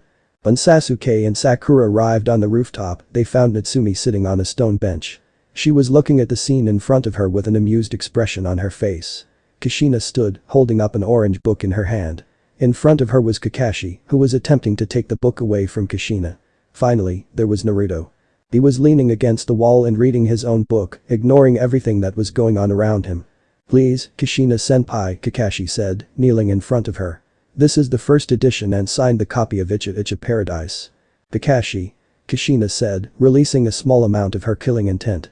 I'll burn you and your every book if I ever find you reading this trash in front of my children or students again. Got it. Kakashi gulped and gave a fearful nod. Good. She threw the book at him. She absolutely hated these perverted books her husband's teacher wrote.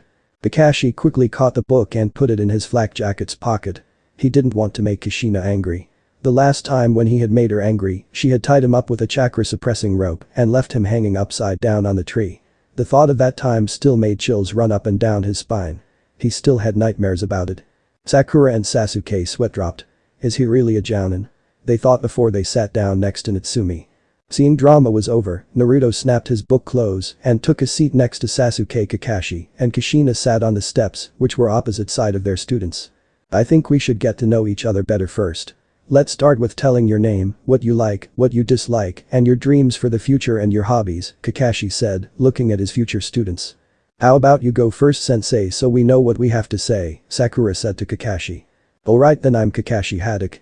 I have no desire to tell you my likes and dislikes, my dreams for the future. As for my hobbies, I have lots of hobbies. The only thing we learned about him was his name, Sakura and Sasuke thought.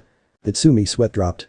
Seriously, Kakashi Oni-chan is too lazy to even tell about himself to others.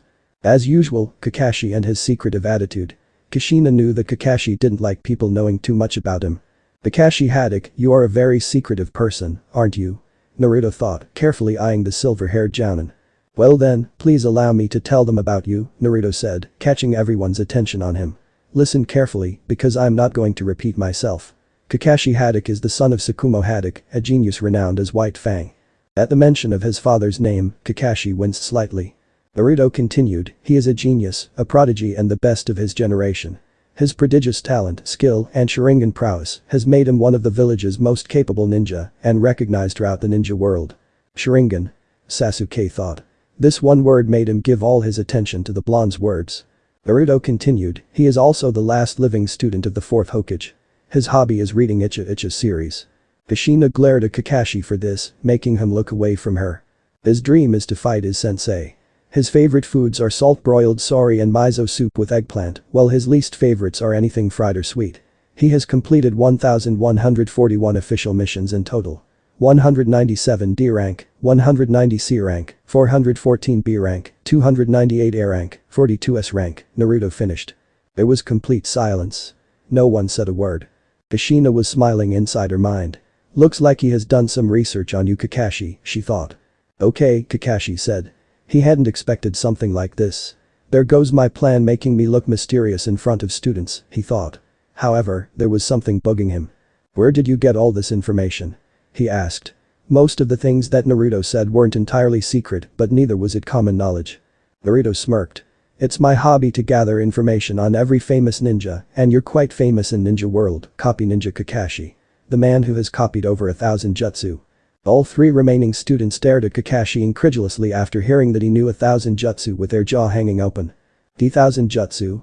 Sakura sputtered out, being the first one to snap out of the shock. Kakashi sighed and ignored her completely. "It is truly a good hobby. It will certainly help you in future," he said to Naruto. "Hey!" Natsumi shouted, catching their attention toward her. She pointed her finger in Kakashi's direction. "Why didn't you tell me about this?" she asked. She had always thought of him as a lazy man, but the thought of him being a genius never even crossed her mind. "Well," Kakashi said, "you never asked."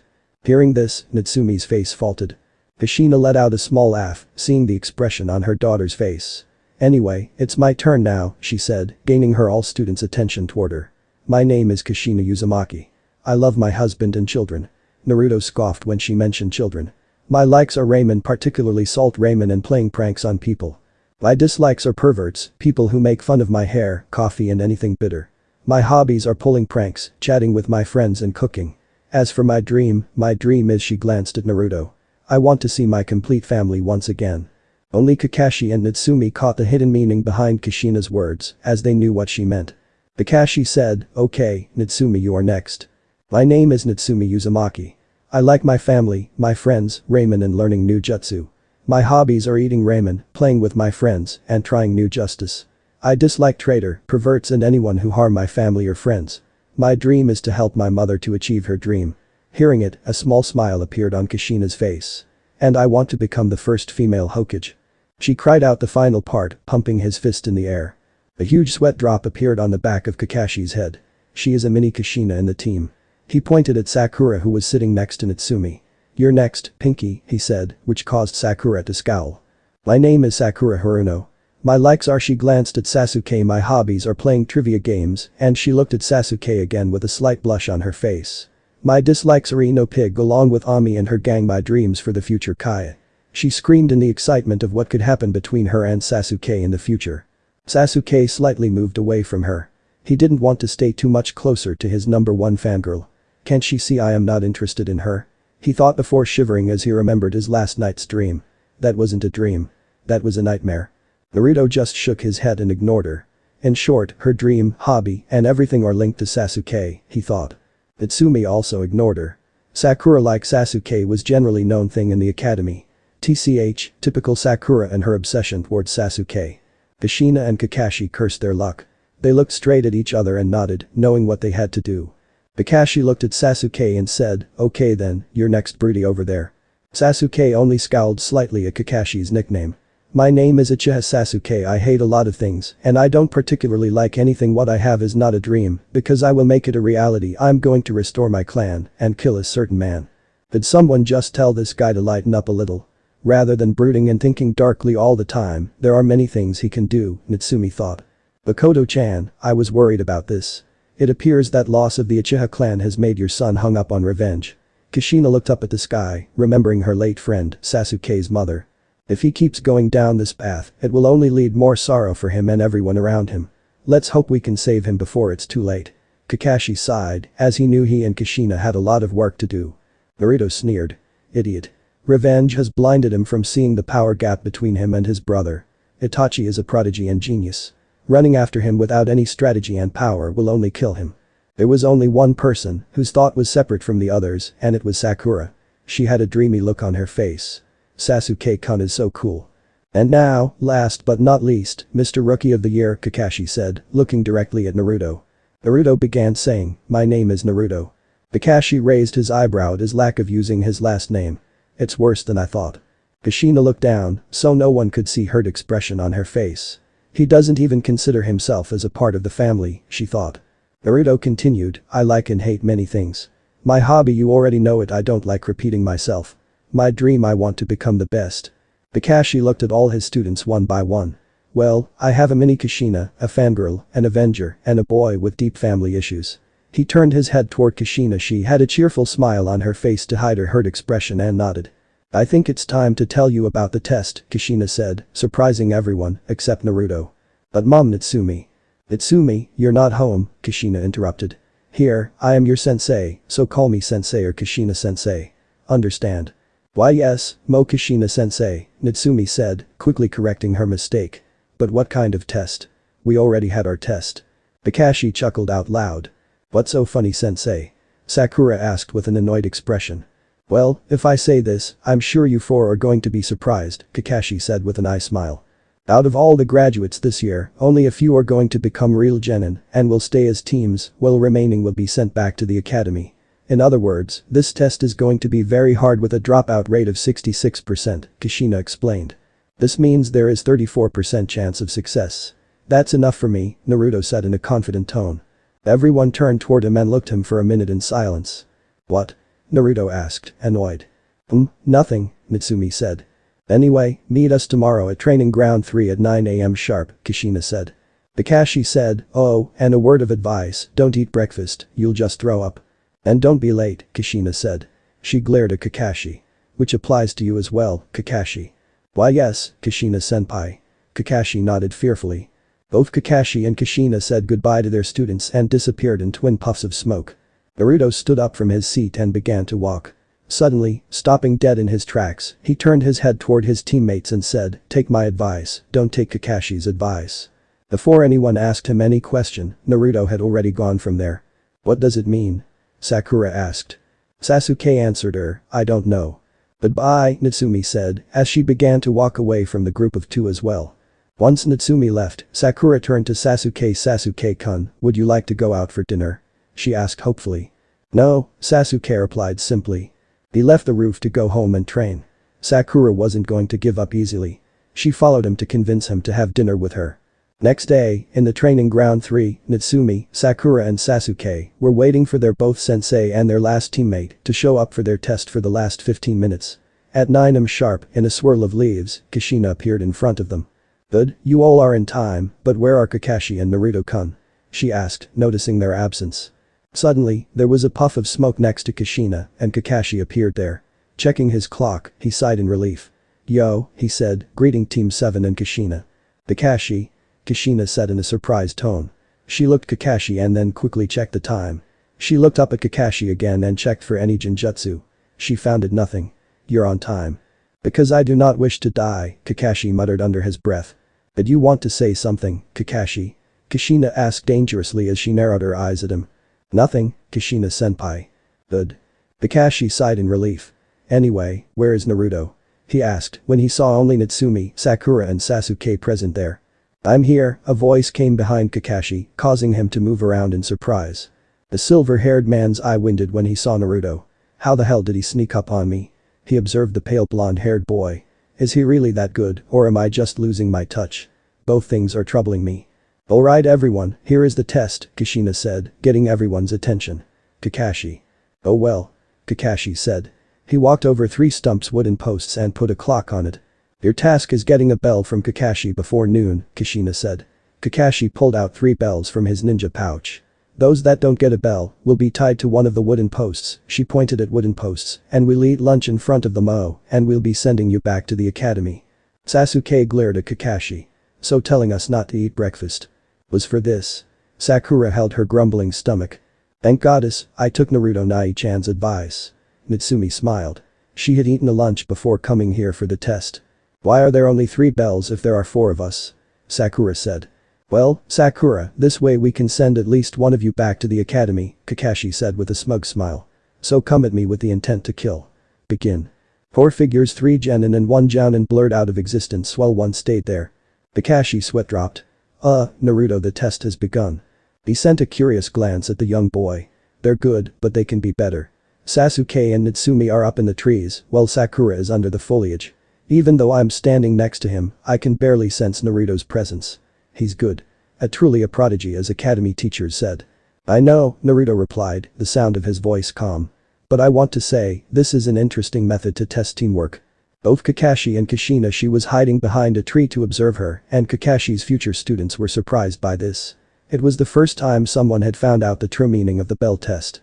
You got your quick analyzing mind, Minato-kun, Kushina thought. A small smile appeared on her lips. So he figured out the meaning behind my test, impressive, Kakashi thought without taking his eye from the boy. So what are you going to do, Naruto?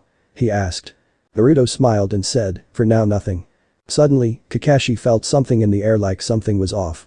A Jinjutsu, he muttered. He made a hand seal. Kai. He watched Naruto in front of him faded away, showing that he had been taken with an illusion. Kakashi smiled under his mask. Minato-sensei, your son is good. Natsumi was up on the tree, looking at Kakashi. Okay, think Natsumi. There are only 3 bells, and we need them before noon to pass the test. However, against an experienced jounin like Kakashi, this is pretty much impossible for fresh out of the academy genin like us, she thought. And why are there only 3 bells? Her eyes widened as she remembered something. In our line of work, teamwork is the most important factor for the success of a mission, Minato had said to 10-year-old Natsumi. Those bells are used to put us against each other. They want to see if we can work out our differences and work together. Natsumi smiled as she finally put all clues together. She closed her eyes and a deep breath, just trying to calm her nerves. Okay, I know Sakura is under the bushes on my right and Sasuke is on a tree on my left, but where is Naruto Nai-chan? Suddenly, a scream caught her attention. She acted quickly. Jumping off the tree, she ran toward bushes in the direction she assumed the voice had come from. Upon arriving there, Natsumi saw an unconscious Sakura lying on the ground. She instantly ran toward her, knelt down beside her, and checked her condition. A Jinjutsu, she told to herself. Placing her front finger on Sakura's forehead, she pumped a small bit of chakra into her. After a few seconds, Sakura's eyes quickly fluttered open. Sasuke, she cried out. Baruno, shut up. Natsumi said. She had covered Sakura's mouth to stop her from shouting and giving their position away to Kakashi. Whatever you saw earlier, it wasn't real. It was a Jinjutsu. For God's sake, keep your voice down. After receiving a positive response from Sakura, she removed her hand from her mouth. Okay Haruno, I think I have figured out the meaning behind the test and she said before she was interrupted by Sakura. Why should I help you? Sakura asked quietly. But. Go away. I only need Sasuke-kun, Sakura said, interrupting her again. She got up and left to find her Sasuke-kun. Natsumi got angry. Hurrah. Stupid fangirl, I'm beginning to see why mom hates them so much, she said to herself. She looked around. Now, where is that emo? I'm not like the others, Sasuke said. Let us see after you get the bell, Sasuke-kun, Kakashi said, giving him an eye smile. Sasuke spun his kunai around his index finger. He then gripped the kunai tightly in his hand before he sprinted forward. Kakashi dodged his attempt and knocked the kunai out of his grip. He then threw some punch toward Kakashi, forcing the jounin to look away from his book. The Uchiha pulled another kunai and threw it at Kakashi, who jumped to the side to dodge them. There's no use in just using normal attacks, the silver-haired jounin said lazily. Sasuke smirked. The kunai he had thrown cut a rope, activating a trap. Several shurikens flew toward Kakashi's direction. A trap? Kakashi said as he slid along the ground, making shuriken to hit a tree that next to him. He jumped up and stood on his feet. Sasuke went behind Kakashi and kicked him. The ex-Anbu blocked the kick with both of his hands protecting his chest. Sasuke twisted his body downward. His finger faintly brushed the bell, making a trang. Kakashi's eyes widened and he forcefully pushed the Uchiha away from him before jumping backwards. I gave you that, you are not like the other. And Sasuke smirked. The cocky boy formed hand seals, ending with a horse and tiger sign. He inhaled deeply. Eye release. Grand Fireball Jutsu. Kakashi's lone eye winded. What? A genin shouldn't have enough chakra to do this. Sasuke put his right hand to his mouth and exhaled. He blew out a massive amount of fire out of his mouth. The fire moved rapidly towards Kakashi and left him no time to dodge. Sasuke smirked before he swiped his nose with his thumb. When the fire cleared, there was no burning Kakashi in sight. He gasped and glanced wildly. Where did he go? Behind me? No, above. Where is he? He said to himself, frustrated as he lost Kakashi. I'm where you least expect me to be. Kakashi's voice came from under the ground. That was when Sasuke felt someone grab his ankles. Wah. The boy's eyes widened in fear and disbelief as he stared at Kakashi's hands. Earth style. Underground hunter jutsu. Within seconds, Sasuke was buried deep underground, leaving only his head above the ground. Kakashi got up from the ground and crouched down looking at the boy. Kakashi stood up and he turned and walked away. He said, good try. Your talents are exceptional, but not good enough. Kakashi opened the book in the middle and walked away from the Uchiha. Kakashi stopped, looked up at Natsumi from the book. I was wondering when you would come out, he said. Sorry, I just had to get you alone, Natsumi said, getting into her taijutsu stance. Well, then come at me with the intent to kill, Kakashi said in a lazy tone. After getting his ass kicked by Kakashi, a humiliated Sasuke Uchiha was struggling to get out of the ground. Natsumi came out from behind one of the surrounding trees. "Hello Sasuke, how are you doing down there?" she asked. The last Uchiha glared at her while trying to get out of the ground even harder than before. "If you want I can help you." "Go away, idiot. Uchiha elite like me doesn't need your help," Sasuke replied with an arrogant tone. A tick mark appeared on Natsumi's forehead. "Then go to hell," she shouted before disappearing in a puff of smoke. From her hiding spot behind a tree, Kushina saw everything. So, Natsumi-chan has also found out a true meaning behind the test. Damn arrogant bastard. "I guess I have to wing it," Natsumi cursed under her breath when a clone's memory suddenly surged into her mind. She ran toward Kakashi and tried to kick him only to miss. "He's fast." She spun around and throwing a punch toward Kakashi only for the Jounin to block it. For a few minutes, Kakashi was blocking and dodging Natsumi's strikes. Natsumi saw a small opening, but just before she could take advantage of it, Kakashi blocked the strike by catching Natsumi's elbow with his left hand. In an impressive feat of flexibility and agility, Natsumi pushed herself away from Kakashi. "Let's do it," she said, making a single hand seal. Shadow Clone Jutsu. 4 clones of the girl appeared in a cloud of smoke and surrounded Kakashi. They all charged at him. Kakashi dodged their attacks without any difficulty. Shadow clones wasn't expecting that from a genin. He went and started dispelling all her clones, trying to find the real Natsumi. When all clones puffed out, he found the real Natsumi. "Are you done yet?" he asked. Kakashi's danger sense went off. He turned around just in time to see a dozen shuriken flying toward him. He quickly dodged all lethal weapons. He looked up to meet his attacker. "Naruto." "Hello, Kakashi-sensei," Naruto said standing on top of a tree branch. Naruto jumped off the tree and fell on the ground in a crouch. Immediately after that, a wave of black chakra chains erupted from the ground, causing Kakashi to curse. The 4th student leapt back and began dodging all chains. So rumors are true. He inherited the special chakra from Kushina, Kakashi thought while trying to dodge the black chains. Natsumi watched the scene before her with pure awe. She had never seen anything like it before. She knew her mother could use chakra chains like her brother, but she never saw her using it. "Wow. That's so cool. I wish I could do that." "This is taking us nowhere," Naruto said, retreating all chain except one back into his body. "I guess it's time to take it up a notch then." He smirked. "Amplified the amount of chakra in the chain," said the chain completely enveloped in white flames. From her hiding spot, Kushina's eyes widened, seeing her son's mastery over his chains. He can even add his element affinity into them, she thought. Shit. Kakashi cursed when he saw Naruto aiming his flaming chain at him. Kakashi narrowly dodged that deadly attack, but it stuck in the tree behind him. The tree exploded into splinters as if it hit with a giant flaming rock. He kept dodging the flaming chain as Naruto kept whipping it at him. "I grow tired of these games," Naruto said. Faster than before, he whipped his chain at Kakashi. It hit Kakashi, but he exploded into a puff of smoke. A shadow clone. He felt a kunai pressed up against his neck. "Well Naruto, I have to admit it is impressive, but it's still no good if you're not fast enough to land a hit on me," Kakashi said. "I admit you're good, sensei," Naruto said, "but I'm still better." Boom. Without warning, Naruto exploded in a massive explosion. Fortunately, Kakashi was able to evade the blast. Damn it. He knows clone grade explosion. Kakashi got out of the smoke. Unfortunately, for him, 2 Naruto waited for him. They attacked him with a flurry of punches and kicks. The Jounin continued to dodge attacks.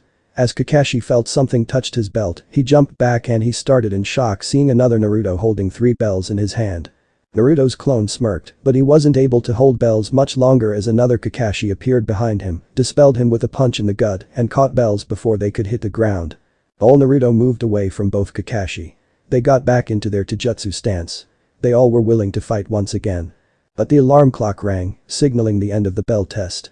"The time is up, Naruto," Kakashi said. "You failed to get a bell from me." "No comments," the real Naruto said as his all clones exploded into clouds of smoke. "Come with me," Kakashi said. He dispelled his clone and pulled out another orange book. They walked in silence and came where 3 stumps lined side by side. Kushina, Natsumi, Sakura and Sasuke were already there. Naruto took a place next to the post on the side of Sasuke, while Kakashi stood next to Kushina. He had already put his book back in his pocket, knowing Kushina would skin him alive if she saw him with the book. "I watched all of you and I believe that there are no reasons for any of you to go back to the academy," Kushina said, carefully looking at each genin. Sasuke smirked. Sakura cheered, beaming, considering she had done an excellent job.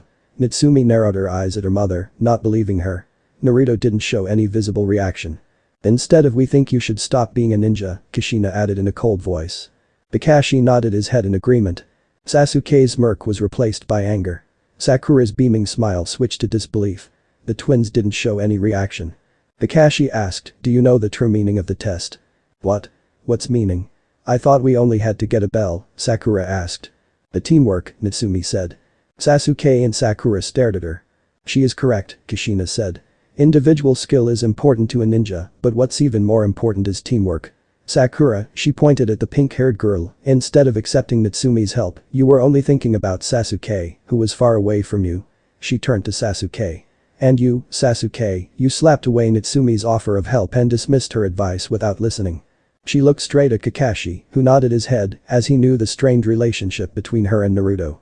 Therefore, it was up to him to tell Naruto his faults. Kakashi turned to Naruto and said, Naruto, you knew the meaning behind my test from the beginning. Nevertheless, instead of assisting them, you just chose to watch them. Why? Because unlike someone, I didn't want to waste my time, Naruto said, looking Natsumi from the corner of his eye. Kakashi narrowed his lone eye at the blonde. Naruto, you are a shinobi of the leaf, and here, we value teamwork and friendship. I don't believe in them, Kakashi. They are meaningless to me. It makes you weak and makes you make stupid decisions. I will not be weak. Kakashi looked at his sensei's son. The mask was hiding his surprise expression very well. He is colder than Sasuke.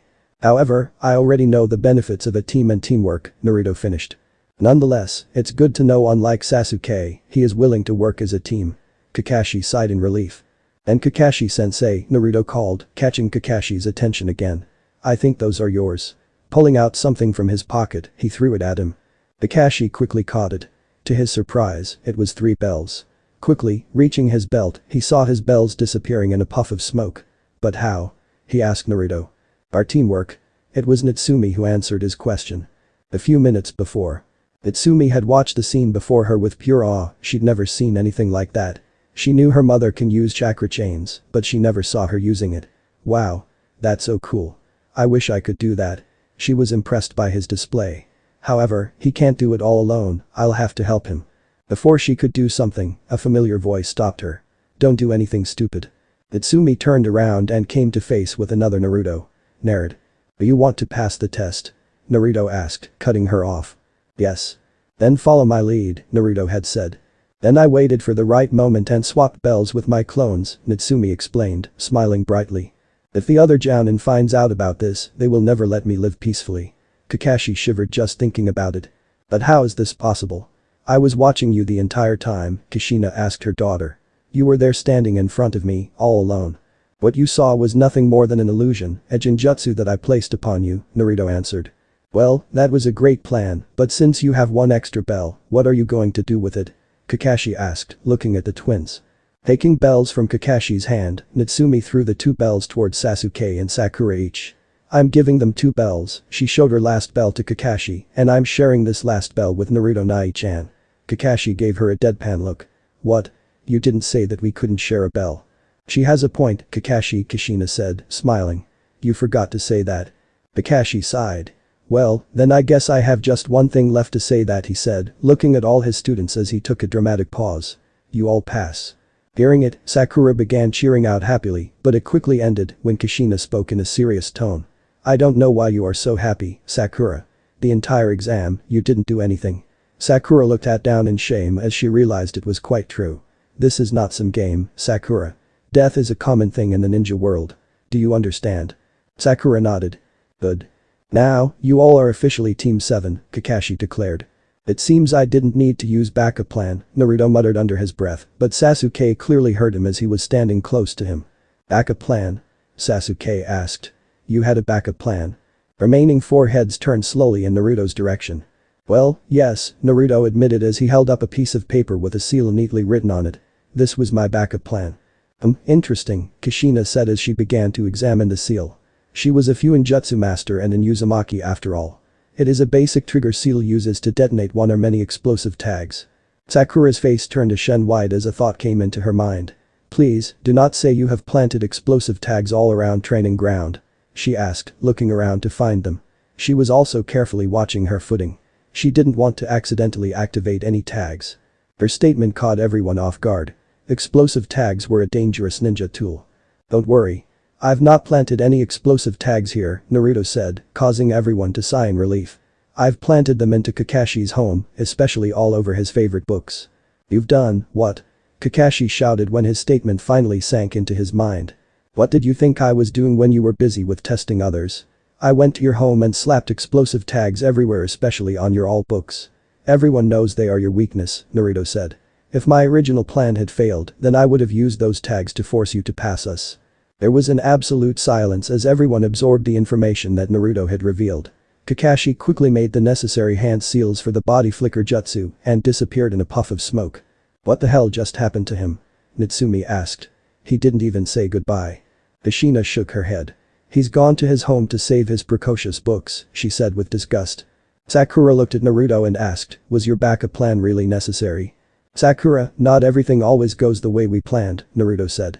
That's why having a backup plan set before anything goes wrong is one of the most important tasks. Okay, Team 7, pay attention, Kushina said aloud to gain her students' attention on her. Meet me here tomorrow, same time, same place. You're all dismissed except Natsumi and Naruto. Sasuke said. He turned around and walked away slowly while his loyal fangirl followed behind him. Natsumi sighed as she watched Sakura following Sasuke like she always did. She will never change. What do you want? Naruto asked coldly after he made sure Sasuke and Sakura left. Kushina said, Naruto-kun, If you want to speak about earlier, then don't bother, Naruto said, cutting her off. As a leaf shinobi, I helped her. There wasn't anything personal. Naruto-kun, listen to me, Kushina said. I want to talk about your chakra chains. What about them? You have already seen it, I don't your help. I'm much better at using them than you. I can see the Kushina admitted. But how did you add your element affinity in them? I tried it with my water affinity but it didn't end well. Did she just ask my advice? Naruto thought as he just stood there confused. He had never seen anything like that coming. He had half expected she would ask him about his chains but not this. He shook his head to clear his thought. Well, your answer is always front of you, Naruto said. He turned around and took a few steps forward. With each step he took, tendrils of black smoke began to dance beneath his feet, gathering and coming apart unnaturally. Your chakra control. You need a very good chakra control to make chains using your element affinity. While too much chakra will break your chains, the low chakra will make them weak. The balance is the only way. It's very difficult to control. I can only add my element affinity into a single chain. Black smoke warped around Naruto and slowly started to dissolve into the air, leaving no trace of him behind. Mom, Natsumi said. She literally had stars in her eyes. Yes, Natsumi-chan, Kushina said, staring right at her daughter. When are you going to teach me the body flicker jutsu? I want to do that. She pointed at a place that had been occupied by her brother. Kushina's sweat dropped. Kids nowadays seem to focus more on flashy jutsu rather than getting the job done. The following night, together the Uzumaki family was celebrating the success of their children. It was only a little celebration, both Minato and Kushina had brought some gifts for their children. Congratulations on being a genin, Natsumi, Minato said as he handed a small box, packed in green cloth. Natsumi unwrapped the gift and then opened the box, causing her eyes to go wide. Inside was a three-pointed kunai. You're going to teach me the Flying Thunder God Jutsu, she shouted with joy and excitement. Minato scratched the back of his head nervously. He didn't want to burst her bubble, but it had to be undertaken.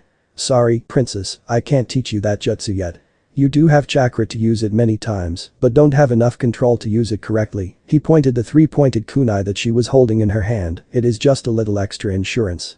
Only to use it in case of an emergency. Natsumi nodded, placing her father's kunai safely into the weapon pouch. She moved and gave Minato a hug. Thanks even though it's lame, she said, murmuring the last part under her breath. She released her father from the hug and looked straight at him with a hopeful expression. Hey, Dad, can you teach me the body flicker jutsu? She asked.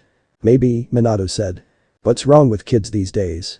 They prefer flashy jutsu over basics, he thought. This one is from me, Kushina said, giving her gift to her. It was long and wrapped in a red cloth. Please tell me, it isn't a demon wind shuriken? Natsumi asked after examining its eyes and length. No, my gift is not lame as Minato's, Kushina said. Minato's eye twitched in annoyance as he screamed in his mind. My gift is not lame. It's for her safety. Natsumi unwrapped Kushina's gift. Inside the long black box lay the most beautiful ninjato. It had a black sheath and blood-red hilt. On the hilt was carved a mythological bird, phoenix with a Uzumaki clan swirl in between its both wings. Natsumi removed the ninjato from its sheath. Her eyes moved over the blade to examine its beauty. The blade was thin and elegant looking, razor sharp and deadly. She traced the kanji of will of fire carved into the blade with her fingers. "Do you like it?" Kushina asked, smiling.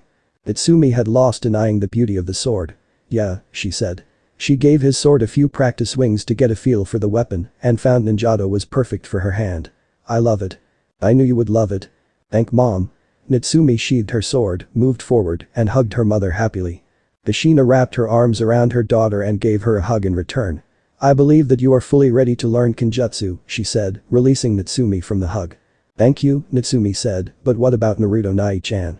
"Don't worry, Natsumi, we also have gifts for him," Minato said, smiling. "Anyway, where is he?" Natsumi answered, "I think he's in his room." Suddenly, they heard faint footsteps. They turned around to see Naruto. Minato smiled at his son. "Naruto, I have however," he cut himself off when he saw him carrying a backpack.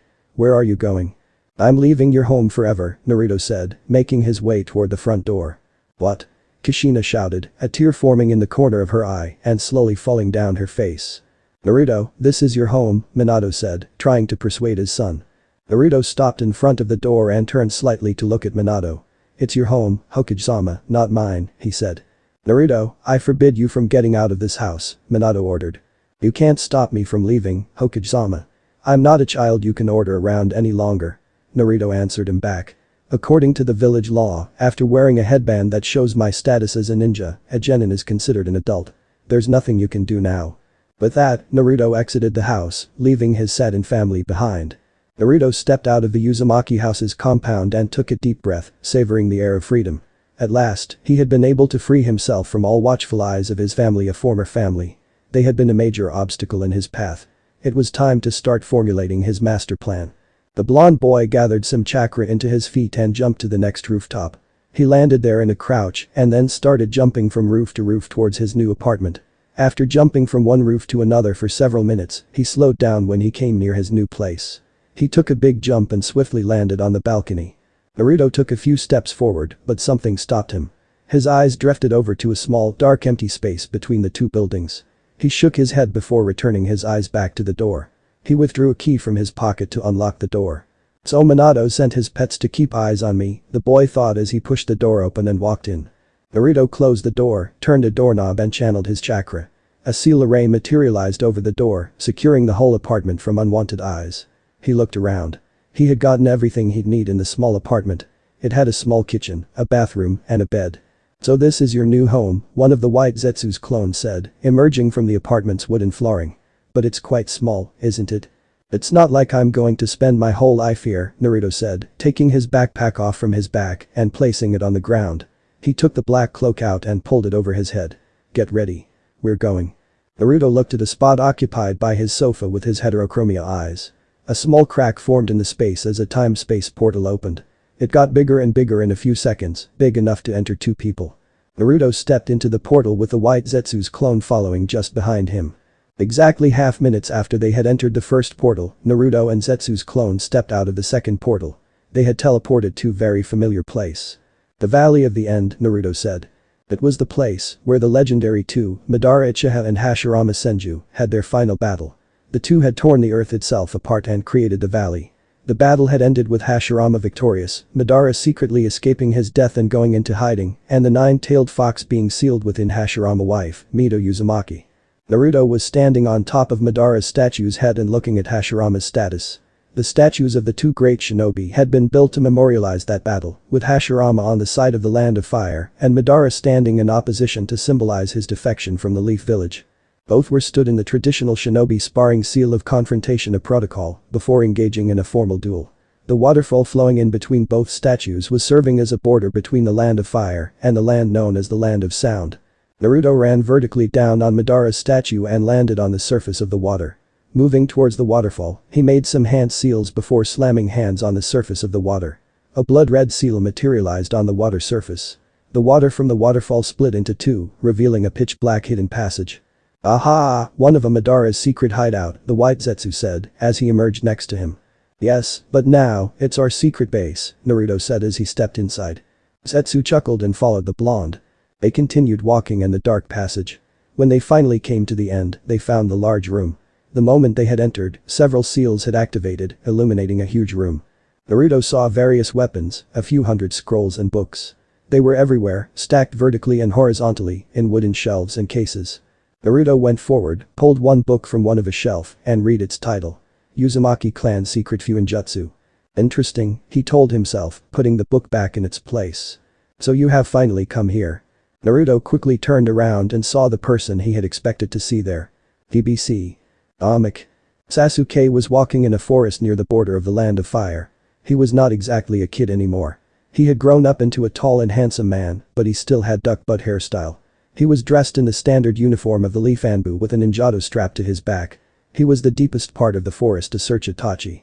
"Today I'm going to destroy you, Itachi," Sasuke said as he jumped from tree to tree, searching for any sign of his brother. His Sharingan eyes narrowed when he saw a black cloaked figure standing near a tree. "Found you, Itachi." He accelerated and landed in front of his brother. "Itachi." Itachi turned around and looked at Sasuke with his emotionless Sharingan eyes. Sasuke looked at his brother and clenched his fist. They both bore similarities to one another in terms of their appearance. They both had same onyx eyes, jet black hair and skin tone, but that was where their similarity ended. Itachi's hair was pulled back with a red elastic in a low ponytail, which extended his shoulder blades, and his eyes, they were cold and emotionless. They were looking right at him. "Hello, my foolish little brother," Itachi stated in an emotionless tone. His Sharingan started to spin amazingly fast. "I'm not little anymore." Sasuke glared directly at Itachi, his Sharingan also spinning rapidly. "I've heard you got married and became a father, foolish brother," Itachi said. "It's none of your business, Itachi," Sasuke said. He gritted his teeth angrily as he glared hard at his brother. 10 years ago, the council had forced him to marry his teammate, Sakura. 1 year after their wedding, Sakura had become pregnant and given birth to his twin sons. Sasuke shook his head. "It isn't time thinking about it," he thought, not taking his eyes off his brother. "Less talking, more fighting, Itachi," he said, coming into the fighting stance. "Today I'm going to finish you." "Very well, foolish little brother." However, before they could make a move, two blurs landed in between them. Itachi raised his eyebrow when he saw two 9-year-old twin boys. They both had weird features. "Dad," one boy said, looking at Sasuke. "We've come to help you." His twin brother nodded in head agreement. "Dad?" Itachi said. Itachi stared at both boys. They had Sharingan spinning in their eyes, and both of them had pink hair. "Pink hair?" Itachi blinked. He immediately tried to dispel any Jinjutsu that might be affecting him, but accomplished nothing even after he flared his chakra. He looked at Sasuke and then his pink-haired sons. He again looked straight at his brother, before looking back at twin pink-haired boys. Then he did something Sasuke had never expected that Itachi would ever do. Itachi laughed. Itachi laughed really hard. So hard that he fell to the ground, still laughing and clutching his stomach. "Why are you laughing?" Sasuke shouted angrily at Itachi. Itachi pointed at Sasuke's sons. "Ha ha ha ha, pink-haired Uchiha boys," he said, and he erupted into another fit of laughter. Sasuke's face turned a deep red in either anger or embarrassment, probably both. He growled at his brother, who was laughing like there was no tomorrow. Itachi was laughing so hard, his eyes were red, and tears were forming in the corners of his eyes. "Stop laughing, Itachi," Sasuke shouted again. "Itachi. Itachi," Sasuke shouted as he jolted up in his bed. Looking around, he realized that he was his bedroom. Dream? It was a dream. He shivered, thinking about it. No, it wasn't a dream. It was a nightmare. Naruto quickly turned around and saw the person he had expected to see there. "Hey, isn't it Black Zetsu?" White Zetsu's clone said in a cheerful tone.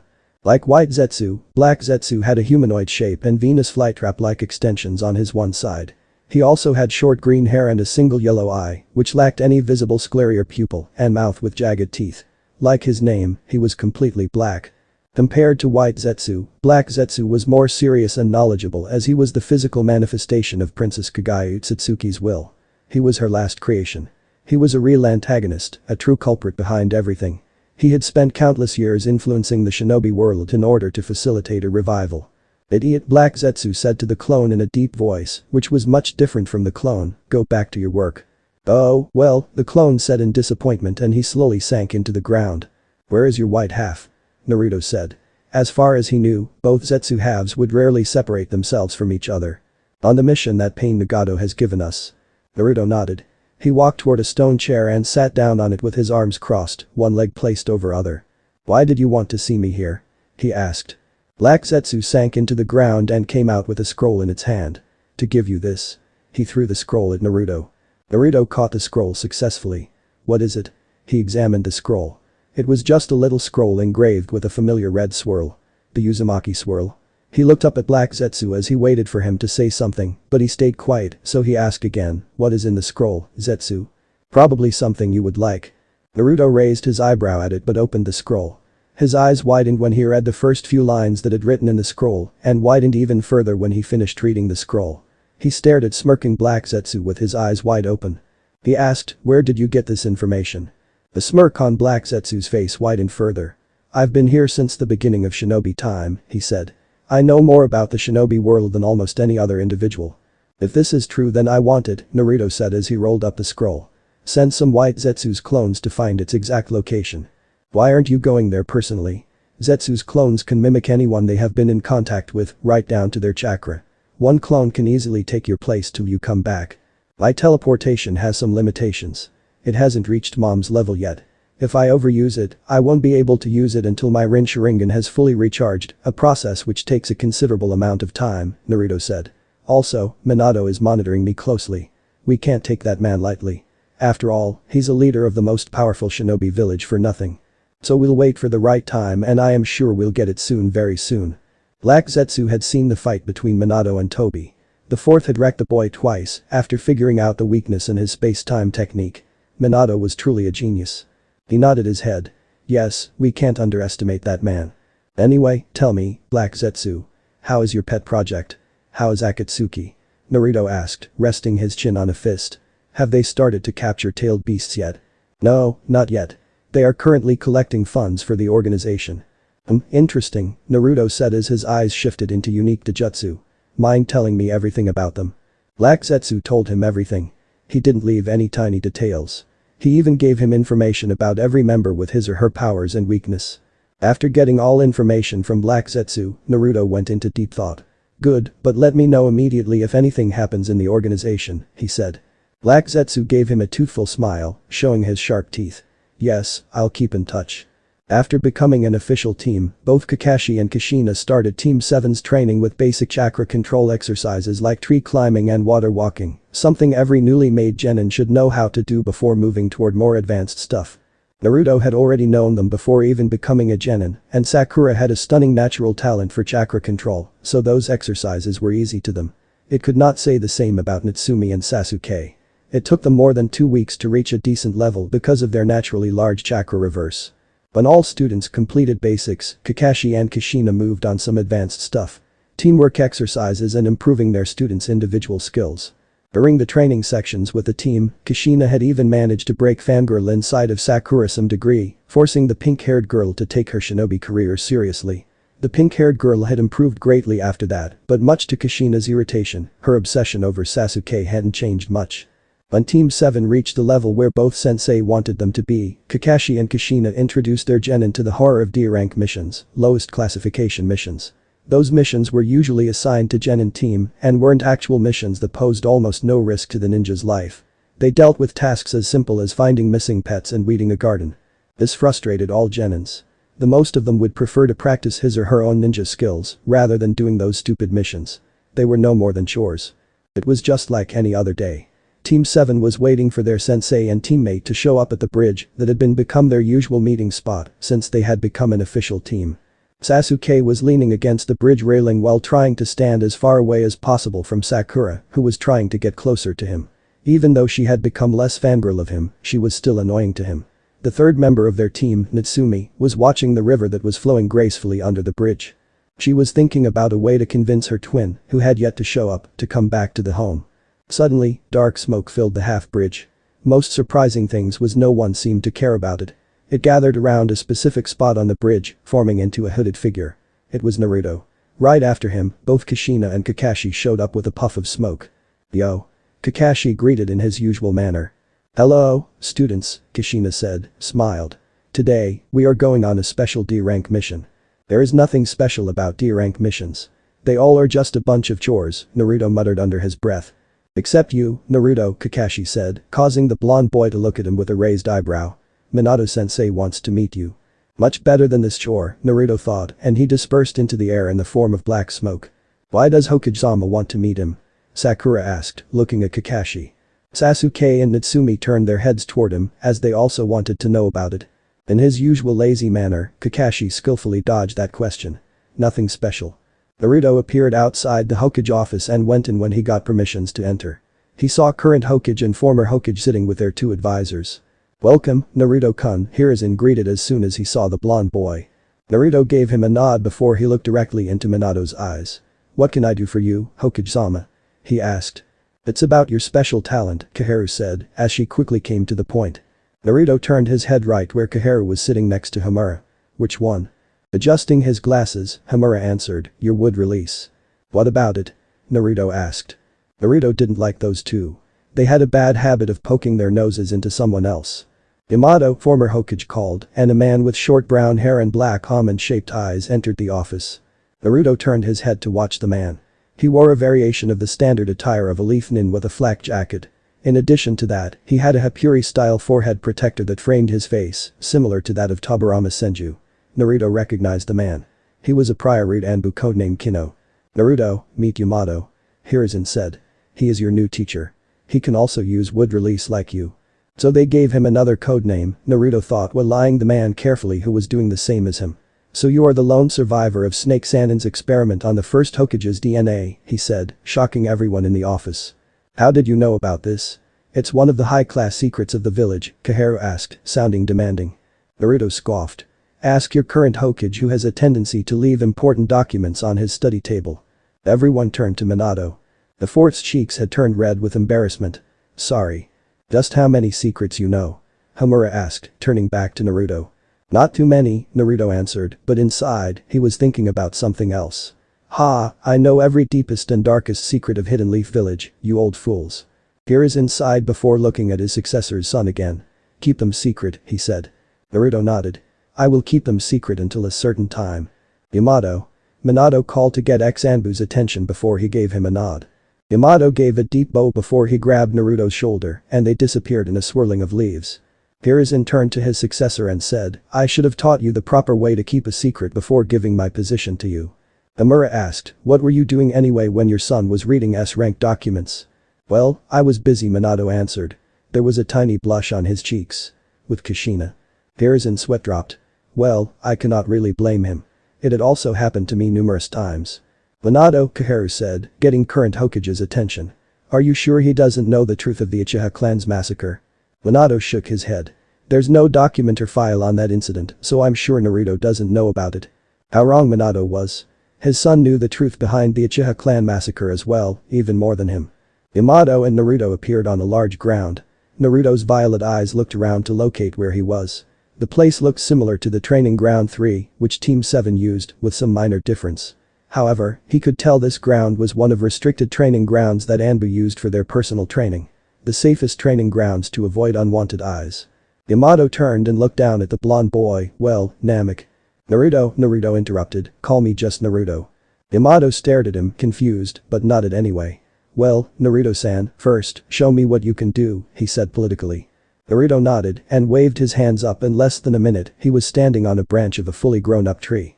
He jumped onto the ground and waited for Yamato's reaction. "Your control over wood release is impressive," Yamato said as he was clearly impressed by his display. Wood release was very hard to control due to the sheer life force it had. "Do you know any jutsu?" he asked. Naruto smirked. Just because he had decided to hold back his real skill of using wood release didn't mean that he couldn't show up a little. He began to make hand seals. It was a low-level version of his favorite move. Wood release secret technique. Nativity of a world of trees. He finished the last hand seal. Wood style. Giant forest jutsu. Small trees started popping out of the ground, so Yamato jumped out their way. In less than a minute, a small part of the training ground filled fully matured trees. Naruto fell on his knees and made a fake panting sound. This way he would get an excuse for showing such level of technique. "Good, you are much better than I thought," Yamato said, clapping for him as he walked toward him. "But where did you learn this technique?" "Well, I sneaked into the Senju library to learn more about wood release," Naruto said. It was a half-truth. He didn't sneak into the Senju library, Zetsu did. "How did you sneak inside the Senju library?" Yamato asked. He had once tried to go inside the library, but it had turned out a complete failure because of a blood seal placed on the door. "I'm from the Uzumaki clan. We are distant blood relatives of the Senju clan," Naruto answered. And the seal is designed by the first's wife, Mito Uzumaki. Yamato nodded. It made perfect sense. Minato was speaking with former Hokage and elders in his office. They were discussing on some vital matters when the door to the office flung open and Hokage's daughter walked in holding a cat, followed by remaining Team 7 and their Jounin sensei. Both sensei were looked perfectly fine, but the condition of all three genin weren't good. Their clothes were ragged with mud on them. There were also minor bruises and scratches on their faces. "Daddy!" Natsumi shouted, holding the brown-colored cat up. The cat had lighter-colored markings on her head and amber-colored eyes with a red ribbon on her right ear. Her name was Tora, infamous the demon cat Tora, the bane of every leaf ninja's existence. Tora had a bad habit of running away from her owner, who was none other than Madame Shijimi, the wife of the fire daimyo. "I don't want this little monster's mission again," she added angrily, as both Sakura and Sasuke nodded their head in agreement. They had caught this little monster after searching her 3 fucking hours. Sasuke was debating himself whenever he should kill this monster before killing Itachi or not. All adults in the room sweat-dropped, seeing the weird behavior of the genin team front of them. Minato opened his mouth to say something to her when suddenly Tora jumped from Natsumi's hand to the ground. Somehow, she had been able to free herself from Natsumi's grab. She ran toward the door, which was unfortunately opened. All three genin looked at the scene with their mouth gaping open for a few seconds before Natsumi came out of her stupor and shouted. "Catch that demon cat." But it was too late. "Well, looks like we've to catch her again," Kushina said, hiding her giggle. Three genin slumped back to the ground in both exhaustion and utter defeat. "I do not like that cat," Sakura murmured. Just a minute later, Yamato came into the office, followed by Naruto, who was petting very familiar cat. "Tora," Sakura said, recognizing the demon cat Tora in Naruto's hands. She seemed so peaceful in his hands. "How are doing this? And how did catch her so easily?" Natsumi asked. "It took all of us nearly 3 hours to catch her." "Well, because I'm good," Naruto answered. He patted the cat on the head. No one except adults in the office noticed the Jinjutsu that Naruto was using on Tora to calm her down. The way he was using his Jinjutsu skill clearly impressed all of them. "All genin, you are dismissed," Minato ordered. "And Naruto, give Tora to Kakashi." Naruto did as Minato asked him to do and left with other genin. When all genin left the office, Minato performed some hand seals for privacy jutsu as the room glowed bluish for brief seconds before it turned back to normal. "Give me report, Yamato," he said. "Well, his control over wood release is impressive. Even I wasn't that good when I had first started to learn wood release," Yamato said. He was obviously impressed by Naruto's talent. The boy was really a genius. "How long will it take him to learn to suppress the tail beast chakra?" Koharu asked. "I don't know. Maybe 1 year or more. It depends on him," Yamato said. They began to discuss on Naruto and other important matters without knowing one of White Zetsu's clones was watching them and hearing their conversation. Inside his new secret hideout, Naruto was standing on top of an underground lake water. He dressed in his new ninja gear, a black zipper-less hoodie with red lining, a mesh armor with navy accents under an identical t-shirt, with dark blue pants and matching shinobi sandals. Some White Zetsu's clones were arranging the place for him. Alone on the surface of the water, Naruto took a breath before he gracefully drew his ninjato blade in one smooth motion. He gave it a few practice swings and marveled at how quick and powerful it felt. He then began practicing his swordplay, performing swings and slashes against an imaginary opponent. He spent a few hours practicing to perfect his sword skills before he fell on his knee, panting. Naruto looked down and saw his own reflection in the water. He looked paler than usual. His hair looked like it had been bleached and also had a streak of a light color that perfectly matched Kagaya's hair color. "So mom's chakra is still affecting my body," he thought. "You do know that ninjato is a gift from Kushina, right?" Naruto stood up and turned his head to see Black Zetsu, in his merged form, emerge from the ground. Together, two Zetsu were easily distinguished by two large Venus flies trap-like extensions enveloping their head and upper body as a shell. It gave them a plant-like appearance. "Of course he knows," White Zetsu said in defense of Naruto, but asking the next question, "He ruined everything. You know, right?" "Idiot," Black Zetsu muttered. "Yes, I know, Zetsu," Naruto said. Naruto looked down at the ninjato he was holding. 2 days ago, he had found this beautiful sword wrapped in red silk cloth on his doorstep. He had named her Karami, Dark Beauty. She was a beautiful ninjato with red-black hilt, along with a pinch black dragon with red eyes coiling around the handle. Dragon's mouth wide open with a blade shooting out of it. Its long tail wrapped around the handle, forming the Uzumaki swirl. The metal blade was so sharp it could be utilized to cut through anything.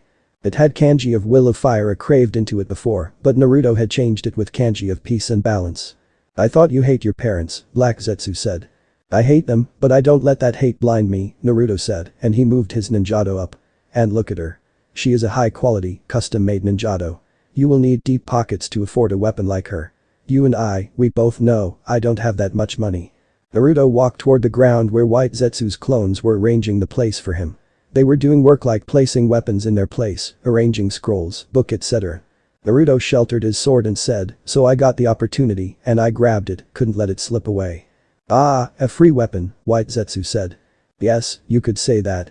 Naruto quickly ducked as a box filled with shuriken and kunai flew past over his head, almost touching his hair. Hey, watch out, you idiot. He cried at the White Zetsu's clone who had been responsible for it. He stood up, wiping all the dust off his clothes. Sorry. It slipped out of my hand, the clone apologized. He quickly sank into the ground and appeared next to the box. Naruto disappeared and reappeared far away from those stupid clones, next to the stone chair, as he didn't want to part of another accident. He took a place on it. Did you find it, Zetsu? He asked, placing his hand under his chin. Zetsu appeared in front of him, emerging from the ground, it was just his head only. Nothing, his black half said. But my clones are searching for it, his white half informed. Good, Naruto said. Keep me updated on progress. White Zetsu nodded before saying, another thing I think you should know. Hidden Leaf is hosting Chunin exams this year, Black Zetsu added.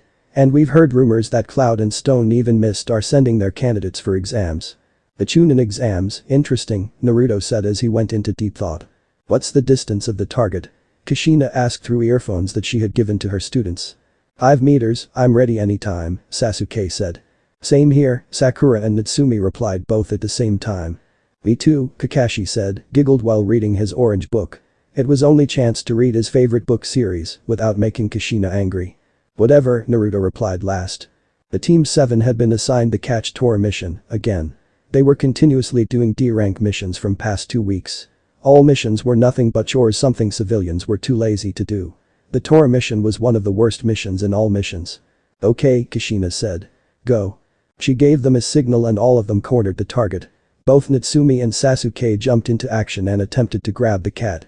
Tora tried to run away, but before she could, Naruto caught her tail and quickly placed a Jinjutsu on her.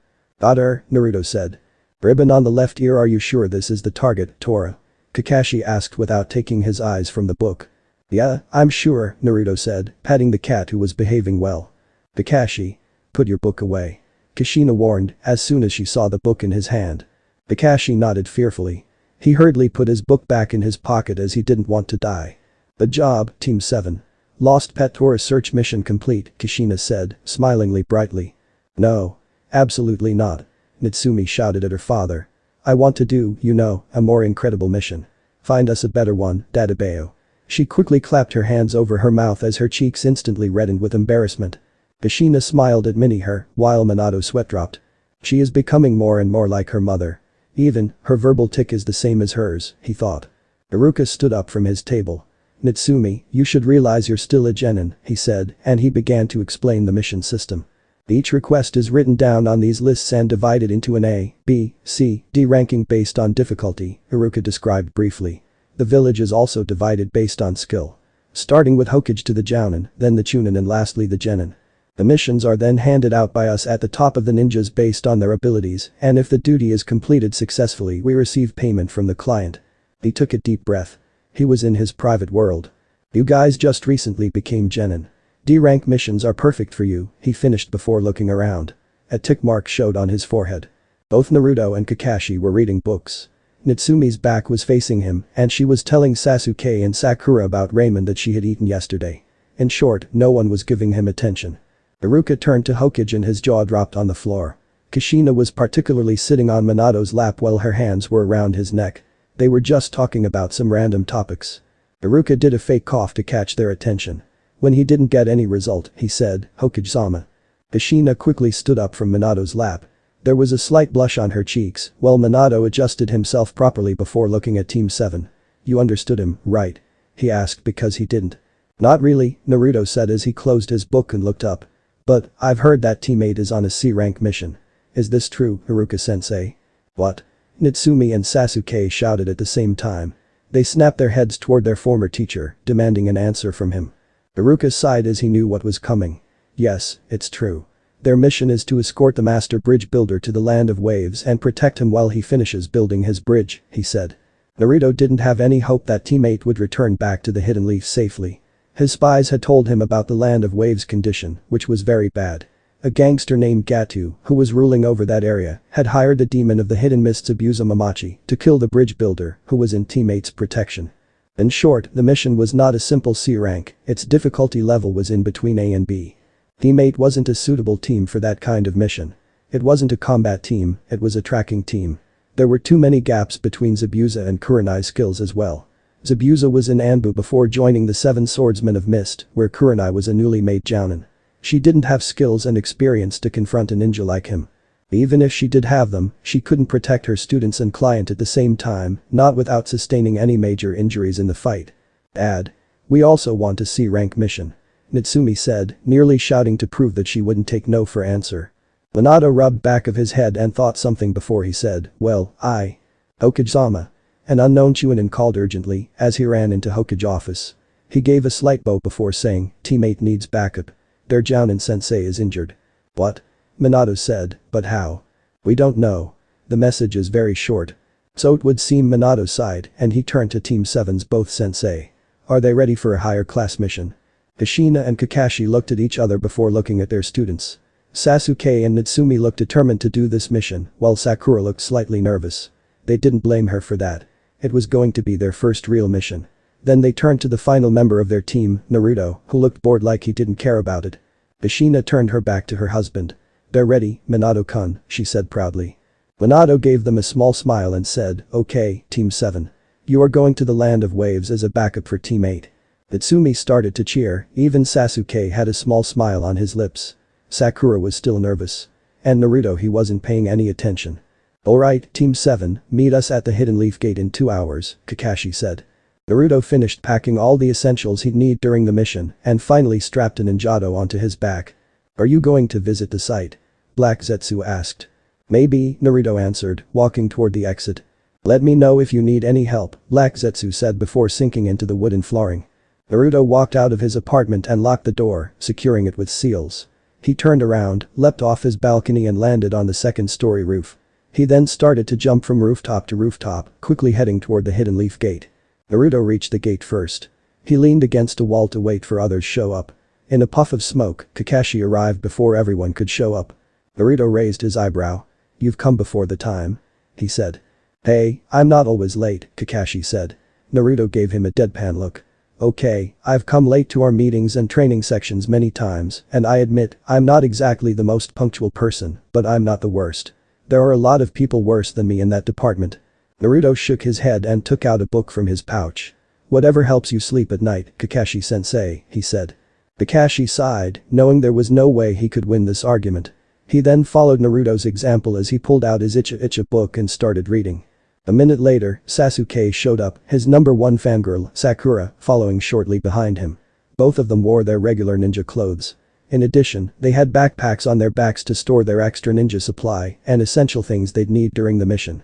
On the way, Sakura saw that Kakashi was already there. He was standing beside Naruto and reading an orange book.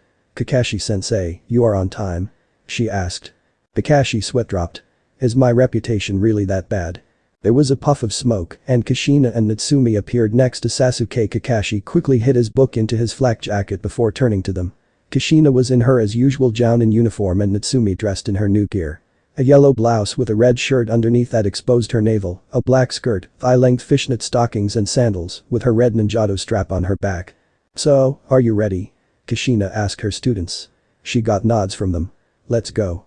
They left the village and started their journey toward the land of waves. Knock knock. Humming. A knock at the door garnered the attention of a beautiful dark-haired woman. She made to open the door before being stopped by Shino, who pulled a kunai and went to answer it in her stead.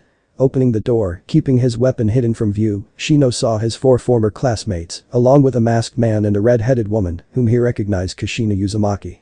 You must be Kurenai's student, Aburam Shino, right? Kushina asked, giving him a small smile. Yes, Shino said. He was person of few words. He looked back at the woman inside of the house and gestured to her to let her know everything was okay. At that point, the woman came to the door and greeted the new arrivals with a warm smile. Hello, my name is Tsunami. You all must be the group of ninjas sent to help the others protect my father. She bowed to them. Kushina smiled. My name is Uzumaki Kushina. It's nice to meet you. I'm Hada Kakashi. Kakashi gave her eye smile. He pointed behind him at the kids, those are our students.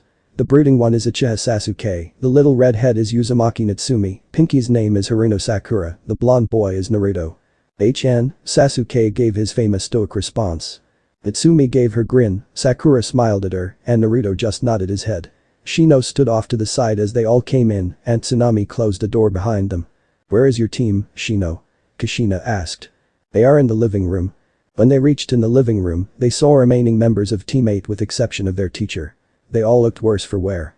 Kiba had a ripped jacket, Hinata had a small bit of blood on her arm, meaning she had been hit by some small weapon, probably a senbon needle. They hadn't noticed it before, but Shino also looked tired, probably from the chakra exhaustion. Natsumi stepped forward when she saw Hinata and give her childhood friend a small hug. Thank goodness, you're safe, Hinata, she said. I was worried about you. Sorry for making you worried, the shy girl said. She subconsciously rubbed her injured arm. Naruto's eyes caught this. He pulled out a small vial from his pocket. It contained a light purplish liquid inside and tossed at Hinata. The Hyuga airless caught the vial and looked at the blonde questionably. That medicine will ease your pain, he told her. Thank you, Hinata said while pocketing the medicine. Thank God, Kiba to himself as he saw the team. We really need your help, Kurenai-sensei is upstairs injured from a fight and we didn't know what to do without her. Kakashi smiled at the young man, you did everything you were supposed to do, sit in a fortified area and wait for backup, and well done on not just answering the door. He praised the team while gesturing for Naruto to go check on Kurenai. Go see if you can get her up and moving, Naruto, do what you can. Naruto nodded, yes Kakashi-sensei. I'll accompany you, Naruto-kun, Kushina said. Kushina smiled at teammate as she and Naruto walked past them up the stairs. On the way, they ran into an old man. They recognized him, Tazuna, the master bridge builder. They had seen his picture in the file. He had gray hair, a large beard and dark eyes. He wore a sleeveless V-neck shirt with an obi pants. The bridge builder was drunk. He took a sip of the sake. His eyes fell upon Kushina. A perverted grin appeared on his wrinkled face. Kushina noticed that as she gave him a death glare, making the old man nearly piss his pant. He quickly moved away from her with fear in his eyes. Idiot, Naruto thought as he and Kushina walked into the room. Kurenai was laying down asleep, but her dress was ripped in the stomach and they could see clearly that there was a rather deep cut on the abdomen that wasn't healing right. Naruto quickly placed some seals on her body. What are those seals for? Kushina asked, pointing at the seals that were blinking in a purple light. Naruto didn't look at her as his all attention was on Kurenai. Why are you asking me? You're in Uzumaki. Fuinjutsu is in your blood, he said. Kushina sighed. She should have expected this kind of answer from her son. Let's see, she watched the seal carefully. It didn't take her much time to understand those seals. So these are medical tags, she said. Where did you get them? They are more advanced and complicated than those tags we use in hospitals. I made them. You made those tags. I didn't know you know Fuinjutsu. There are many things you don't know about me. Kushina watched her son making some hand seals. He had come this far in the Fuinjutsu, one of most complex shinobi arts. The Uzumaki blood truly flew strongly in her son. I've treated her wounds, but seems like she has some chakra exhaustion, Naruto said. His glowing green hands were on Kurenai's stomach where she had a deep wound. I will have to feed some of my chakras slowly into her body to relieve the stress on her coils and to flush the toxins from her chakra stream. Good news for you, teammate. Kurenai is out of danger, Kushina said. Team 8 and 7 had gathered in the living hall for a meeting. After hearing that their teacher was going to be alright, Team 8 signed in relief. Kushina continued, but the bad news is she can't help us in this mission. She's going to need rest to allow her body to heal. One of us has to take care of her. I'll do it, Sakura said, volunteering herself for this. This surprised everyone, to Team 7 more than others. Kakashi looked at Kushina who gave her approval. Okay, Sakura will take care of Kurenai as well as the guard this home, Kakashi said before looking at Team 8. Now explain to me what happened since you fought the Demon Brothers. We defeated the Demon Brothers with teamwork and help from our sensei. Then we acquired the real information about the mission from Tazuna and decided as a group to continue on with the missions. After Kurenai-sensei sent a message for backup, we took the boat ride to the village. Then we encountered a missing ninja by the name of Mamachi Zabuza. Taking a breath, Shino paused. Then before he could continue, he was interrupted. Mamachi Zabuza? That name sounds familiar. Natsumi squeezed her eyes shut and tried to remember. Mamachi Zabuza, Aka demon of the hidden mist, Naruto said. Ah, yes. Now I remember. Thanks, brother, Natsumi gave her brother a small smile. Whatever, Naruto scoffed. He looked away as he didn't need her thanks. Momochi's Abusa. He is a rank missing nin from the mist, Natsumi said. He is one of the former 7 swordsmen of the hidden mist and specialist in a silent killing technique. That man is dangerous. Wow, Natsumi, it's very smart, but where did you get this information? Sakura asked. Natsumi rubbed the back of her head. Well, ever since I learned that our lazy sensei isn't lazy but a genius of his generation, I have been reading about famous shinobis and missing nins for future. After all, knowledge is power. You're heading in the right direction, Natsumi-chan, Kushina praised her daughter before turning to Shino. You may continue, Shino-kun. Kurenai-sensei instructed us to protect the client while she fought with Zabuza. The matchup was unfortunately heavily sided in Zabuza's favor because of the jutsu that he could use. Kurenai-sensei did everything she could, but she could only protect us while we escaped with the client. She soon met up with us afterwards, in which she collapsed at the house from exhaustion. Shino explained with a monotone voice. Good work, teammate. Did Kurenai say anything to you before she collapsed? Kakashi asked. Oh, she did mention that Kiri Hunter Nin took Zabuza's dead body, Kiba remembered. So Zabuza is dead, Sasuke said, sound disappointed as he really wanted to test his strength against a powerful ninja like Zabuza. Naruto said suddenly, I'm not so sure. What do you mean? Kiba asked as he looked at Naruto. What are you not sure about? Naruto looked at Team 7 and 8. The Hunter Nins usually dispose of the body of the person they killed right there. That way no one has a chance to discover the secrets. Kakashi and Kushina suddenly realized the entire situation. So what? Sakura asked, who didn't have any clue what Naruto was saying. It means Zabuza may be alive, and that Hunter Nin who took his body is his companion, Kushina informed all Genins. The announcement that Zabuza was alive seemed to have varying levels of effect on those in the room. Natsumi seemed excited. Sasuke was smirking, thinking he would get a chance to fight a strong opponent and prove himself as an Uchiha, as well as bringing himself one step closer to kill Itachi. Sakura looked around in worry, not feeling anywhere near as confident as her crush. Hinata was nervous. She knew that she had no chance of helping in a fight like this. No one knew what Shino was thinking as he had shown no visible emotion. Aren't you thinking too much? Kiba asked. If Zabuza was alive, he intended to pay him back for what he had done to his sensei. Hunter Nins are supposed to kill missing nins. No, with all the suspicion, we will prepare before it's too late. That's shinobi rule, Kakashi stated. Plus whether Zabuza dead or alive, there's no assurance that Gato hasn't hired an even stronger shinobi. But what can we do? Hinata asked, frightened of even the thought of seeing Zabuza again. This whole mission had worsened for her. Don't be afraid, Hinata-chan. Natsumi pointed over at Kushina and Kakashi, we have 2 Jounin and the rest of us. Hinata gave her best friend a weak smile, still not really feeling too good about this whole thing. The Ashibaka, look what you've done to your sweet girl. Kushina blamed him for Hinata's lack of confidence. But again, I'm not better than you, she thought sadly, eyeing Naruto. It was her and Minato's fault that had changed her son. Naruto used to be a sweet and bright child, but he had become a shadow of its former self. Kakashi-sensei, I'm going outside to gather some medicinal herbs, Naruto informed. Itsumi took a few steps toward Naruto and said, brother, I'm coming with you. It's not safe to go alone. I didn't need your help. If you go with me, you will be a burden to me. But what if Zabuza? Zabuza isn't going to attack soon, Naruto cut her off. From what Shino told us, Zabuza is also injured. It will take a while for him to recover. Angrily Natsumi opened her mouth to protest, but her mother stopped her. Let him go, Natsumi. But Natsumi wanted to protest, but she couldn't. Thank you, Naruto said and quickly left the room, closing the door behind him. Naruto leapt from tree to tree, gracefully jumping from branch to branch. He had heightened his sensory ability to make sure no one following, as he didn't want to screw up this golden chance. He jumped from tree to tree, branch to branch, he didn't stop till he reached his destination. When he saw a clearing, he pumped chakra to his legs before jumping high into the air and landed on the green ground silently. Zetsu, have you found the entrance? Naruto said. He took a few steps forward before moved his head to the right. He saw Zetsu emerge slowly from the grassy ground. Yes, we found it, White Zetsu started. The black Zetsu completed, but it's protected by a strong barrier. I'll handle that barrier, Naruto said, removing the gloves he wore. Now, get ready for the switch. I require White Zetsu's clone for this process. The White Zetsu clone emerged from the ground near Naruto. Hi, he said as he waved at Naruto. Naruto bit his right thumb and started to make some hand seals. Is it going to hurt? The clone asked, nervously. I don't know, Naruto said, completing the last hand seal. Let's find out, shall we? He thrust his right hand into the clone's chest. A small seal array materialized on the clone's body. "It doesn't hurt," the clone said before ripple formed on his skin. The ripples had started from his chest before spreading all over his body. "Good to know," Naruto said, removing the hand from the clone chest. Naruto watched the clone's body begin to melt.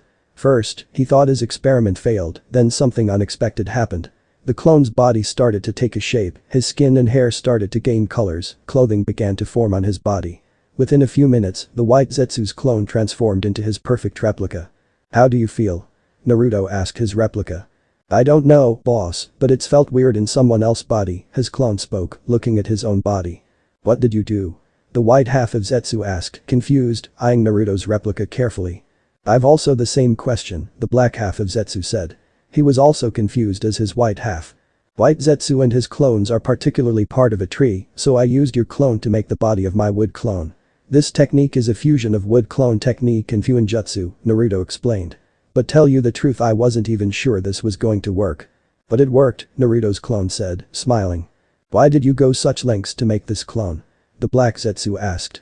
"A Zetsu's clone would have easily taken your place in this mission." "I can't control the action of Zetsu's clone, but I can control my clone's action." Naruto looked at his clone and sweat dropped. His clone was sticking his finger into his nose. "I take back my word, I can't even control the action of my own clone." Both Zetsu let out a small chuckle. "I'll meet you there, brother," the black Zetsu said. Zetsu slowly merged into the ground and disappeared, but Naruto could still hear their chucking. He sighed and did a fake cough to catch his clone attention. "What?" Naruto's clone said. He still had his finger stuck into his nose. "Would you please stop doing it? I have an image." "Sorry," the clone apologized, removing his hands from his face and straightening. "I need you to behave properly and please, don't do anything I wouldn't do." Naruto leapt high into the air. He stopped in mid-air for a few seconds and then started to descend towards the ground. Before he touched the ground, a dark portal opened up and swallowed him whole. "Why did boss come here?" Naruto's special clone said, mostly himself, scratching back of his head. "Well, I think about it later. Time to take a nap." He laid down flat on the grass and closed his eyes. "I don't know, but I've got a feeling my clone has done something stupid," Naruto said to himself as he landed on the dusty ground in a crouching position, feet wide apart and supporting their weight with one hand. "Cool landing," one of the Zetsu's clones said while clapping his hands. "Thanks." Naruto stood up and dusted the dirt from his clothes. He looked around to see where the portal had thrown him. The ruins of Yuzashigakure. At the center of the ruins was a squat, very battered, but very sturdy-looking building. It was 2 stories tall and made of solid stone, looking like it had all been carved out of one massive slab of rock. It was on its own island in the middle of the river that divided the village in two, probably the seat of power for whoever led the village. It looked to be largely intact, with massive steel doors that had been forced open underneath a giant Uzumaki crest. The walls all had rough gouges in them, looking like chunks had been torn out of the stone. At the front and back of the building, there were pathways leading up to the remains of 2 bridges that connected the village. They weren't the only bridges between the 2 shores, but they had been the biggest from the looks of it. The ruins all looked very foreign to Naruto, the buildings made out of concrete, rock and steel, as opposed to the wooden structures in Konoha. From the looks of the place, Yuzu's buildings had been much taller than most that could be found in Konoha as well. "Where is Zetsu?" Naruto asked the Zetsu's clone that was following him. "I'm here, brother," the black Zetsu spoke, slinking out of the wall. "You're late," Naruto said, glancing around curiously. The white Zetsu grinned, "Sorry, we got lost on the road of life." "It's not funny." Naruto wasn't in the mood for joking. "We've already wasted too much time. Tell me, where is the entrance?" "Stop your nonsense," the black Zetsu scolded the white Zetsu. "Brother, follow me." Zetsu led Naruto through the ruins of the fallen village. There were so many destroyed buildings and so little nature. Everything seemed as if it was just recently destroyed and burned to the ground. Everything that was buried in certain areas seemed to have either been destroyed or already taken. It added to the feeling of the area, as if not a single soul had walked the grounds of Yuzashigakure in decades. The feminine-looking boy with long black hair and brown eyes walked through the woods with a basket in hand when he saw a sleeping boy. As he got closer, he took note of the headband wrapped around his arm. A Konoha ninja. But this one isn't any of the ones that we saw last time. Did they get reinforcements? I've left all my weapons at the hideout. He narrowed his eyes and set the basket down before quietly creeping up to him, slowly extending his hand to strangle him right then and there. Right as his hand got in range of touching his throat, the blonde grabbed his wrist and forearm with both hands and wrapped his legs around his neck and arm, proceeding to turn the tables and choke him with his legs. When Naruto opened his eyes, he saw a boy his age slowly turning red in his grasp. Naruto quickly set him free before backing away against a tree. I'm so sorry. I didn't mean to do that to you, I'm sorry. The boy sat on his knees coughing as the color of his face started returning to normal. He looked up at the boy that had almost killed him. Boss is gonna kill me. I nearly killed a civilian. Naruto's clone took a closer look at the boy. Why is he wearing women's clothing? Does he like cross-dressing? He thought when he saw the boy wearing a pink sleeveless kimono. He narrowed his eyes, sensing the feminine boy's chakra. He has a strong chakra for a civilian. He must be Zabuza's subordinate. He looked again at the boy and then thought about Zabuza. I didn't know Zabuza swing that way. Did he cross-dress to seduce Zabuza? Perhaps Zabuza isn't gay, but his subordinate is trying to catch his attention by wearing women's clothes. It's okay. The boy finally said, you must have been quite on edge to attack like that. My name is Haku, by the way. He gave a disarmingly beautiful smile. Naruto didn't react to him. Obviously, Haku thought that he would fall to his cough woman's charm. I'm Naruto, he said. Silence. No one spoke. The feminine boy fidgeted on his spot at the uncomfortable silence. Say, are you a ninja? He asked, trying to make conversation. I mean you're strong and you have a forehead protector. You're right, I'm a ninja. Why did you ask? Nothing, I'm just curious. Curiosity killed the cat. Naruto's eyes fell on Haku's basket. The boy had collected some special herbs that used to make strength drink. Tell me, Naruto-san, do you have any precious people you want to protect? Haku said. Naruto had no clue what the boy was saying. What are you talking about? It's just, I believe when a person has something important that they want to protect, that's when they can become truly strong, Haku said. My parents died when I was just a kid. I was found by my precious person months later. He seemed to go down in own memory lane. Naruto didn't want to hear his sob story, so he took the next step to confirm his suspicions. Haku, how is Zabuza? He asked. Naruto observed his reaction and he wasn't disappointed. Haku's eyes had widened. The feminine body quickly got into the fighting stance, but couldn't do more than that as a string wrapped around his neck tightly. Don't move or you'll find yourself without the head, Naruto gave warning. So, how's Zabuza? He got any answer as Haku stayed silent. Don't want to give information to your enemy, huh? The blonde genin tightened his string hold, causing Haku's neck to bleed. Go to hell. You know. Last time, the person who said the same thing to me died. So if you don't want to die horribly, tell me. It's not like you'll lose something in the process. I'll even let you go. I'm in a pretty good mood today. Don't ruin it. I will never betray Zabuza-sama. Kill me. I won't tell you. Your loyalty is admirable. Haku knew a swift move from the blonde genin and he would die. But there was way. Concentrating on his bloodline, he formed an ice using the water around him and froze the string. He hit the frozen string, effectively destroying it. Wasting no time, he formed an ice mirror and stepped inside. Naruto raised his eyebrow as he watched a mirror dissolve into water and drop to the soil. The ice release. So, he's a member of the Yuki clan. That's interesting. I told you, Mom, I should have gone with him, Natsumi argued with her mother. She was clearly worried about her brother. 4 hours had passed, there was still no sign of him. Nakashima was cut off by a loud noise. The front door had flung open. There stood Naruto with 4 fish in hands. I bought our dinner, Naruto said, walking in. He offered his fish to Tsunami, who gladly accepted. Kakashi looked up from his orange book. You're late, Naruto. Sorry, I was lost on the road of life. Then I ran into one of Zabuza's accomplices and had to fight him to come here, Naruto said with a straight face. Everyone's sweat dropped at his unbelievable answer, except the teammate, who hadn't known Kakashi very well, looked at Naruto in disbelief. Naruto. I'm so proud of you coming up with such an awesome excuse. I now feel like my time being this team sensei has truly borne fruit, Kakashi gave an eye smile. He yelped when Kushina slapped him upside the head. It's not an excuse, it's true. The clone screamed in his mind, realizing no one was believing him. I got lost in the forest and fought with Haku, who is working with Zabuza. I don't know why, but I really want to kill my clone now, Naruto muttered while following Zetsu. How far away is that place from here? We'll reach there in about 10 minutes, the black Zetsu said. You said the same thing 15 minutes ago, Naruto said. When the group finally arrived at their destination, the sun had disappeared completely under the horizon, the only sources of light being the stars and the green glow of thousands of fireflies flitting throughout the ruins. This is the entrance, the black Zetsu said. He pointed to a large rock. There was a complex seal carved minutely on the smooth gray face. But be careful, brother. A complex seal protecting it. Don't worry, Black Zetsu, Naruto said, walking toward the rock. I have the blood of the Uzumaki clan, which is the key of this seal. He bit his thumb, just enough to draw blood. He smeared the drop of blood across the seal. When his blood touched the seal, it started to shine, opening a shimmering blue portal. "You did it," the white Zetsu said. "I know," Naruto smirked. "Let's go. The protecting barrier has gone." The black Zetsu summoned a few Zetsu's clones. "Protect the entrance and make sure no one comes near this place," he said. Naruto and Zetsu stepped into the portal that was connected to an unknown place. For part 2, comment down below and don't forget to leave a like and subscribe to the channel. See you all in the next part.